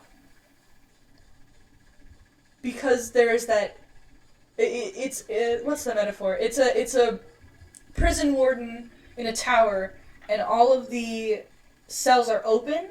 Yeah. And there's nowhere for the prisoners to hide, but you can never tell where the wardens are, so you can never tell if you're being watched or not. So you just conform. Like, I've forgotten when I was driving late to turn my blinker on, and I remembered, and it was like turning into my neighborhood. Mm-hmm. And I forgot to turn my blinker on turning into my neighborhood, and I felt so guilty, that even though I was driving on a straight road, that I turned it on for half a second just to be like, okay, I did it. Yeah. I paid back karma And for my fucking right, and blinker. that attributes most to, not attributes, but that plays into your need to like appear neat, because over Zoom you're being exposed in the most intimate of ways that you usually have to consent to by offering someone an invitation to your house. And further into your room. Further into a place where you sleep and are most vulnerable. And some people didn't even have a quiet space in their home or a stable enough internet connection to do that, and then they'd be shamed by professors. Why don't you have your camera on? Like, I don't know if it was like this for you, Red, but like for us, I had a professor who she would always, like, she wouldn't force us to turn our cameras on, but She would guilt us into it. Yeah, she'd be like, oh, it's so nice to see the faces of this person, and this person. I wish I could see your guys' faces, but anyways, and then she would start class, and I'm like, did they make you have your cameras on all the time in high school during like? We were required at all time to have our cameras on. Yeah. But the problem was that only came into effect a couple of weeks after everything started, because even worse of all, one of my friend's moms threw a fit on Facebook because her kid, my friend, was the only one responding in the classroom because everyone else was like hiding or not paying attention, or they were doing something else that was just as equally important. And that then forced every kid to have to keep their camera on. That then forced every kid that was in an unstable area to keep their camera on. And a lot of things that it ended up being was everyone just pointed it at the ceiling. Yeah. It was ceiling and ceiling fans. Yeah. Forced engagement or like the top of their forehead. Or I'm gonna still sit here on camera, but be actively on my phone. Yeah. But here you go, my camera's on. Yeah. One kid got called out multiple times because they were playing video games while being on camera, and the teacher yelled at them, and they're like, I you cannot expect me to be constantly active in this when you're in my livelihood at all times. Mm-hmm. Yes. Yeah, academics have become so invasive, and they've just professors have not only allowed but encouraged this forced unconsensual look into our lives. Like, I remember when this first started, like, to preface, I have been confidently out as a gay person for years. I came out in middle school, and yet once I was in my dorm with a pride flag behind me on Zoom, I felt this invisible pressure to turn away from it so that someone wouldn't make an assumption about me or even think about me, even though logically no one is looking at me. No one cares. And it's like going to school with a pride flag on your back and being like, yeah, it's different when like that's a choice. Telling someone, yeah, like, I don't know. It's different because that was only meant for my close friends and my roommate and me. Yeah. And then I have suddenly 50 people who I will never ever meet who know this about me but don't know a single thing about me, and I would bet half of them don't even know my name. Right. They're like, oh, the person with the pride flag in their Zoom. Yeah. Mm-hmm. And I had this. Yeah, go ahead. For the first day of school, they wanted us to take pictures at the desk that we were going to be at. And my mom and I took 2 pictures, but then she looked back at it and she's like, oh, I didn't want to send this in because you have 2 of my sister knitted me a pride flag, and then I got another one from a parade. And I wasn't out because I was a female student athlete in volleyball. And I would have been brutally bullied. Yeah. Like, to the point of getting kicked off the team because the team would not have felt comfortable with me. Like, it was such an unhealthy area that I would have been in. So I had to then, every time I turned on my camera, I had to make damn well sure that nothing in my room could get me bullied, that nothing in my room could out me for being gay. I couldn't act a certain way. I had to make sure that if I was working on a sewing project, that was hidden away. Mm-hmm. If I had a wig on, that was hidden away. If I had any sort of things I was like, oh, I like anime, or I go to conventions, I had to make sure all of that was hidden so that I was not bullied out of the school because of what I liked. Because these people were invited into my room without me being comfortable enough with these kids, with me being bullied by some of them as a kid, and having to then turn around and be like, hi, yeah, this is my most sacred area. Come look around inside. I can't stop you. Yeah. Disgusting. And I felt mortified when my mom was like, when I asked my mom, I was like, hey, did you turn in any of the pictures? And she went, no, I didn't think you'd want me to because it had your pride flag in there. And I didn't even think about it because my pride flag was pushed off to the side in a little cup. Yeah. I just had it on my desk because I thought it was cute and it was made by my sister and it meant a lot to me. And then I realized, oh my God, I could have just outed myself in the school yearbook because people are looking into my room. Mm-hmm. Yeah, and I think, like, in the first couple of years of this, where, like, we had to have our cameras on all the time, it was an even bigger problem for students who live on campus because it's a room. Yeah. There's nowhere else to go, especially when we were in the thick of shutdown. You couldn't be in a lounge space because they weren't open. You couldn't go to the library because you had to reserve a seat. You couldn't go out on the drill field or on like to a park or anything because there would be no internet. There's no Wi-Fi. There's no Wi-Fi. And then it gets like to be a bad temperature, so you can't go anyways. Then you can't go anyways, or it's too sunny so you can't see the screen. Mm-hmm. But so there was like no escape.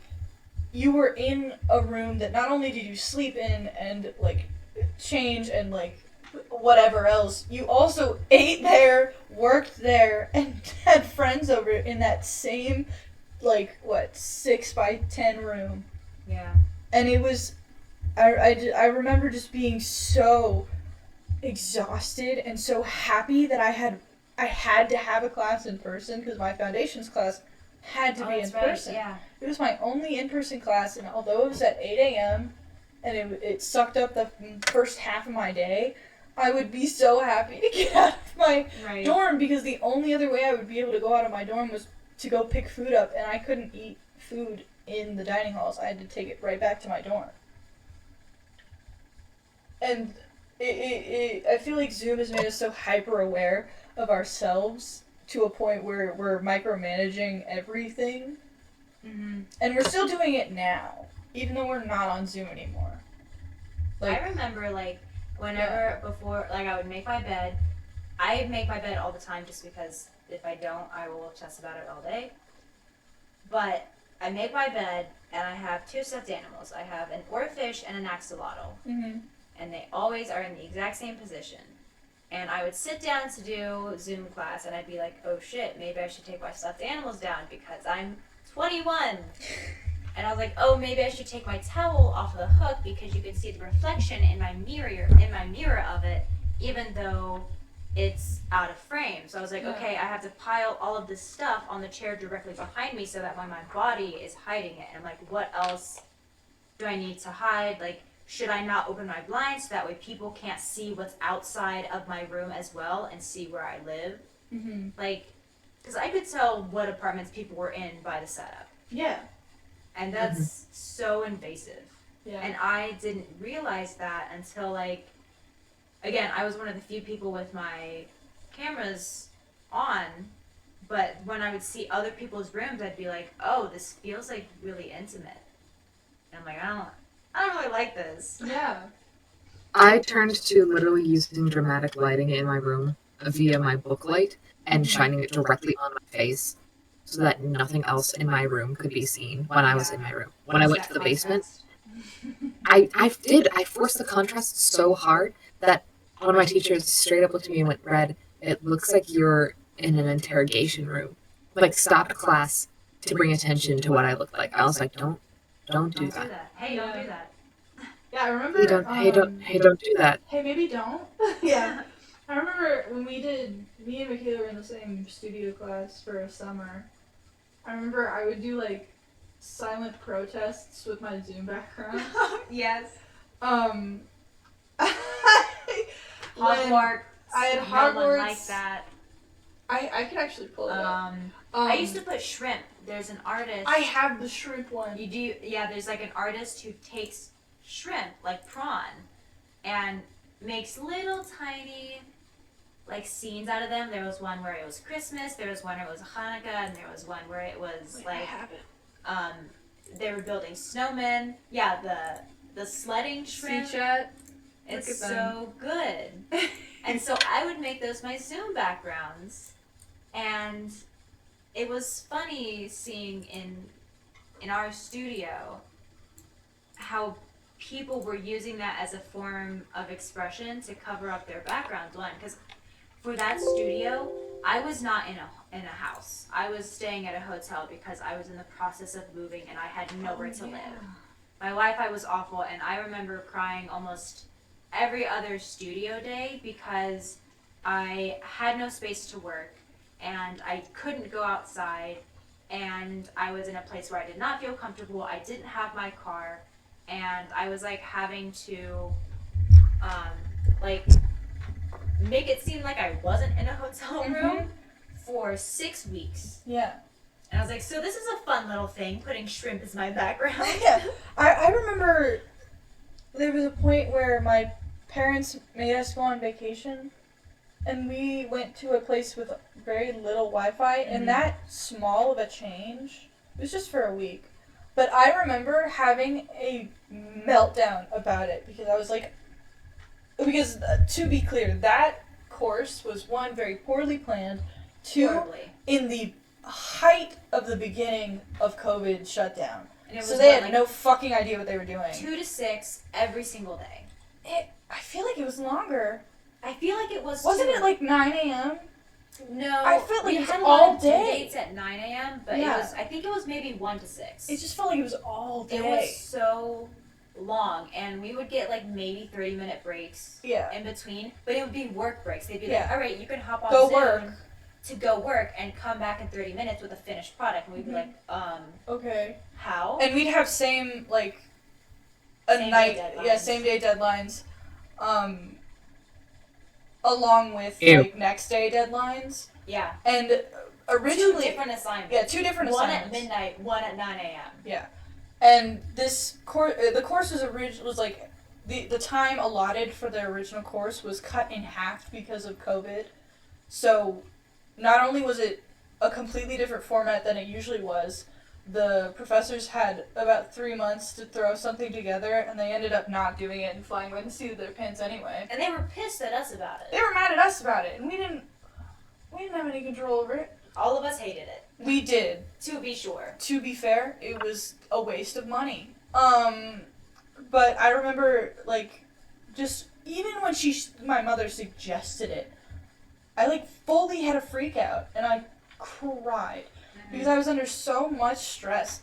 The thought of moving and having to do my work in somewhere that was unfamiliar and, like, where I wasn't sure that everything was controlled, yeah, sent me spiraling. Do I have everything I need? Do I have access to it where I don't have to walk away from my camera? So that way they know that I'm paying attention. So I don't miss anything, because they're not going to post, like, a VOD of Zoom. They didn't even write anything down. No, and they were so unclear about instructions, and everything gets so lost in translation, and it's not like you can just go up to the professor or the teacher in the middle of class and ask. You have to, like, interrupt everything. Message them. And wait for them to figure out chat. Yeah. I still have a professor who still doesn't know how to work chat. I've forgotten. She'll share her screen and ask for, like, us to, like, correct her about things, and then she won't even read chat. It's like, hey. It's like, what? You gotta unmute and be like, oh, hey, sorry. Oh, you wanted to talk. No, I have to realize that this set of headphones doesn't have a mic, and therefore I have to rip out my headphones and be like, hey, I'm using my laptop speaker. Right, constantly apologizing and, like, feeling exposed because of your background, exposed because you don't know how to use a computer, or your computer can't handle what you need it to. Bother because you're interrupting. Or because you can't screen share and you're like, oh shit, I need to figure out my computer settings. I've never had to do this before. Mm-hmm. So it's so much demanded from us just to do school, which is already demanding. Yeah. And it's wild to have that, like, rigorous scheduling, and then it all goes away. Mm-hmm. It's always take it one more day, we're almost there, and now we're almost there, like, actually. Yeah. And I am like, what? I'm doing a project. This is a project. Right. And I still have to write a paper about it, and then after that I have to write a different paper, and as of today, for that other paper, I also have to do a presentation for it by tomorrow. And the professors are so happy to get back to quote-unquote normal, because their lesson plans go back to non-Zoom, but they don't account for the fact that we don't know how to do that. Yeah. We have not taken their class before. They get to go back to how they normally teach class. But we don't have a set norm. We don't know what that looks like. And I don't know if you've had the same experience as Red, because, like, you have multiple teachers and you might have an high school is structured differently. Yeah. There was not... Also, my German teacher is the only teacher that I had from regular school, online, and hybrid. Right. But already with that class, like, everyone knew going into that German class that she gave a lot of homework, didn't give a lot of time to do it. And then our online classes were... So our regular classes are around about 55 minutes, but our online classes were 30. Yeah. So she kept on squeezing in all 55 minutes worth of class into those 30 minutes, and then assigning. And we'd look at her, we'd be like, Frau, there's no way that we're able to do this. Like, I'm behind, I can't get this stuff turned in, I don't have access to these audio files that you want us to listen to. She's like, that's not my problem, this has not been a problem for previous years. I don't know why you guys are having a problem now. That's the thing. You guys Professors and out. teachers don't know how to do things online. So Yeah. they don't have access to the same materials and the same quality. Yeah. Yeah. So I'm looking, I'm like, Frau, we can't take these tests because we don't have access to these things, and your computer is overheating because you're running 2 Zoom calls at the same time. You're running a Zoom call for AP German and for German 3 at the same time, and your computer's down. We're having a meltdown because we can't listen to you while you're doing this because your computer's fan is blowing too loud, and then you're not sharing any screens because, surprise, surprise, you are once again pregnant. Yeah. I've had 4 German teachers in 3 years. Damn. There's Yeah. only one German teacher at the school. Yeah, I don't know what it is, but I because we don't have any like way to contact former students other than outright stalking them. But So fun. yeah. But like it feels like now that the professors want things to go back to normal, they just start piling stuff on us because they're just so excited to show us everything and teach us everything, but they don't realize that we're not a computer and we can't just spit out product back at them. It's not like a program where you can just set it to run and it runs. There was a point in not only this semester but last semester where we had to cut out a project, an entire project, because the professors were like, oh, we will not have enough time to do this. Because for this one studio class, at the end of the semester, we have a sketchbook, a process book, Which are somehow different. Which are different. Wow. A portfolio that is 20 pages max, that represents the entirety of our process, of our design, of all of our projects of the semester. We usually have 2 to 3 projects. With like With 5-page multiple sheets. iterations of floor Yeah. plans, cross sections, perspectives, etc., etc. As well as whatever else they want to tack on. They want you to add sketches. They want all the process. They want. Sometimes they'll add, like in the middle. I remember last semester, in the middle of a project, they were like, "We're gonna do, Those random rendering exercises. Yeah. Yep. not only that, but also we're gonna do a cloud of thought where we take all your models from the last project and you guys have to organize them in a way as groups of 15 You guys got screwed. I'm gonna tell you right here, right now, on live television. live You television. got screwed. Yeah, no way. Yeah. Dang. There was Brian never would have known. never an instance where, like, we had that sort of situation, but we did come pretty darn close. Because, like I said, in my German class, she would try to fit everything in, and at one point she realized, like, oh, well, I guess we won't be able to get to the same stuff as years prior, so we're just not going to do an entire unit. Yep. But So you guys still need to learn this unit, so I'm going to post it once school has ended for you guys to review on. Oh, also, this is during your this is in your finals, to which I will be pregnant and not in the classroom for. Yeah. And I was like, I'm glad I'm a senior because I don't take finals, but I ought to smack you upside the head. What on earth were you thinking? I gotta go. And you're sitting over here like, yeah, funny meme. It's time to dip. I gotta go. Yeah. One. I'm like, where do you think you're going? This is baby number 2 in the 4 years that I've been there. Get back over here. One You more think you're project, doing? guys. You have 2 days. Go. Thanks. Go. I'm like, No. what? No, stop that. I can't Or- do that. Or I had an English teacher this year. I hate this English teacher so much. But the day before we were supposed to turn something in, she gave us a new rubric and went, make sure that it follows all of these stuff. Yeah. The example she used was from a student that had already turned it in. Oh. Oh no. That student couldn't even go back and fix it because it was using like turnitin.com or whatever. So the kid couldn't even go back in to fix it. And they were used as an example of what's wrong. I'm like, are you Yeah, one of my Bro, one of my professors, whenever we turn in work, she will critique it on, like, she'll put it up on the board and critique it in front of the entire class. She's done that every single project. Yeah. She'll be like, she'll pull up the ones that she thought were the best and rip them apart in front of everyone and not give us a chance to, like, discuss it. There was a point where she was like, with my project specifically, there was a point where we asked her, we were like, okay, we have a material for a counter, but it's not like a furniture piece. Where would we put this in this particular, like,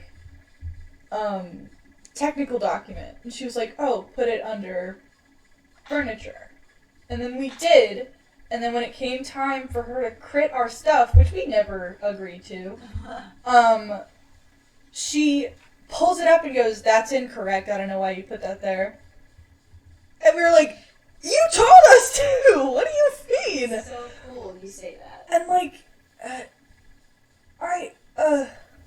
I understand, back to like adding shit on at the last moment, I understand the joy of teaching. I really do. As a teaching assistant, it's very fun. And especially going back to normal.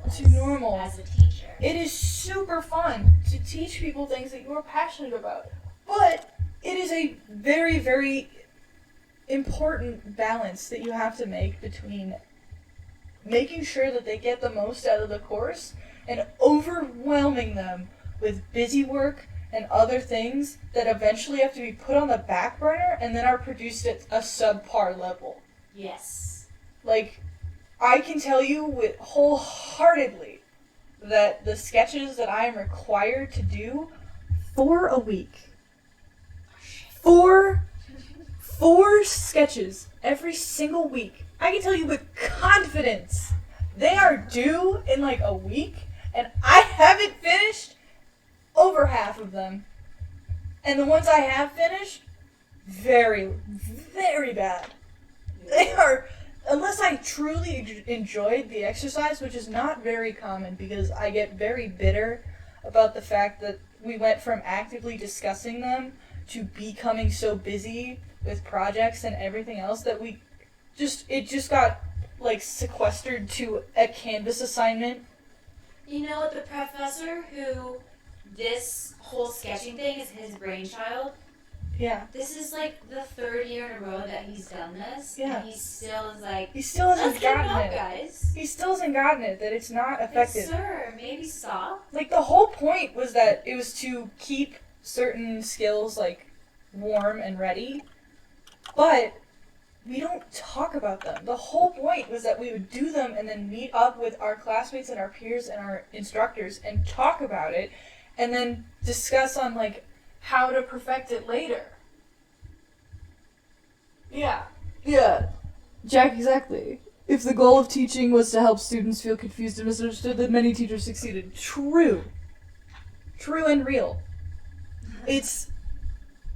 busy work is my main, like, pet peeve. It is the thing I hate the most. Because then they have to grade it, so what are you doing? Because if you're gonna make us do nothing, I'd rather just sit and stare at a wall. Right. Instead of doing I'd probably something that's gonna take... I'd Yeah. probably learn more from the wall. Honestly, like, I would rather sit and do nothing than to have someone give me something and trick me into thinking that it's important and worth my time and effort and blood, sweat, and tears just to be like, oh, it's not going to apply to your final grade. Cool. I've had a quiz. We took a quiz in the beginning of my history class. And then only after taking the quiz was my professor like, oh yeah, I'm not going to grade it. I was like, what's the point? It's like, the thing about learning that I think we could have taken away from COVID, but we didn't, is that we don't need to focus so much on tests and cramming and memorization as we do on actual learning, like lifelong learning. Actual skills. And I feel like there was a moment when we were transitioning from in-person to COVID learning and back from COVID to in-person where we could have grasped this concept in the midst of change, where we could have been like, let's learn and not just memorize. And that's still not something that we've And we lost it. learned. And like, since we're not being as disruptive anymore with what's going on in the world, in terms of like America, Mm-hmm. we kind of lost the chance. You might as well fuck it up while it's already being fucked up. Yeah. I agree with you on the America aspect, but like again in my German class, what we had to do was we had to look at news from around the world. So when stuff with Ukraine and Russia were going on, that was very prevalent in Germany. So we knew what was going on a lot, but our teacher never explained how we're supposed to process that kind of information. It was just that's interesting. The Deutschland is making the strange thing. And I'm like, what do you mean? Huh? What does this mean for us? Right. What does this mean for Americans? Please. Contextualize. And she's like, ha ha ha, baby time, and left. I was like, what? Dang. You come back here. You Yeah. get back over here, young lady. Explain yourself. Explain what you just said to me. Yeah. Haha, baby time? Real. Haha, baby time. Explain yourself. What? You can't just leave and do that. But yeah, I think we've been going for almost 2.5 hours. So Not even there yet. I will wrap it up with some closing thoughts in that. Closing thoughts, let's go. Let's go. In that, if, like most things, this is a pressure cooker about to explode. I hope so. And if change is not made by the people who have the power to, I have a very, very strong feeling that change will be made by the people who are under them.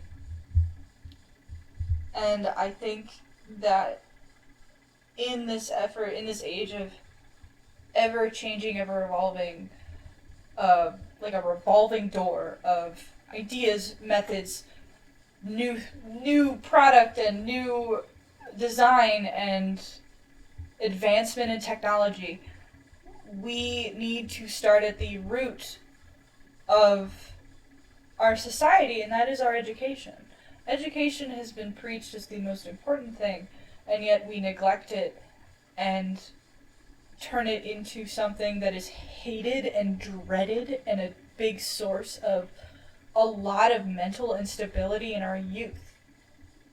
And it is such a prevalent issue that it's part of a not in its essential, but in its entirety is a slavery system. It plays an active role in enslaving people for money. It's very exploitive. It's extremely exploitive, and until that changes, I don't think we're going to see a lot of like significant change in anything else in our I don't think we're going to see change in our government and how it's run. We won't see change in how industries are run and how they function until we start at the core of everything, and that is learning. Learn different and do different. Sincerely. Exactly. I thought you were just gonna say sincerely, Grace, and I was like, all right, Sincerely, no! good sign off. No, that's cringe. Give us that sincerely, Grace. Very John Green of you. Oh. Give it. Listen, I had a really good time. Thank you guys for coming on. I appreciate it. Yeah. I always like rambling. I never stop. Me neither. And my professors tell me that all the time. Yeah, but My ADD brain. real. Mine too. Thanks for listening to this big ol' ramble. Hope you learned something from it. And I think for a final note, look into sociology. It's really interesting. Yay. And with that, bye bye. No.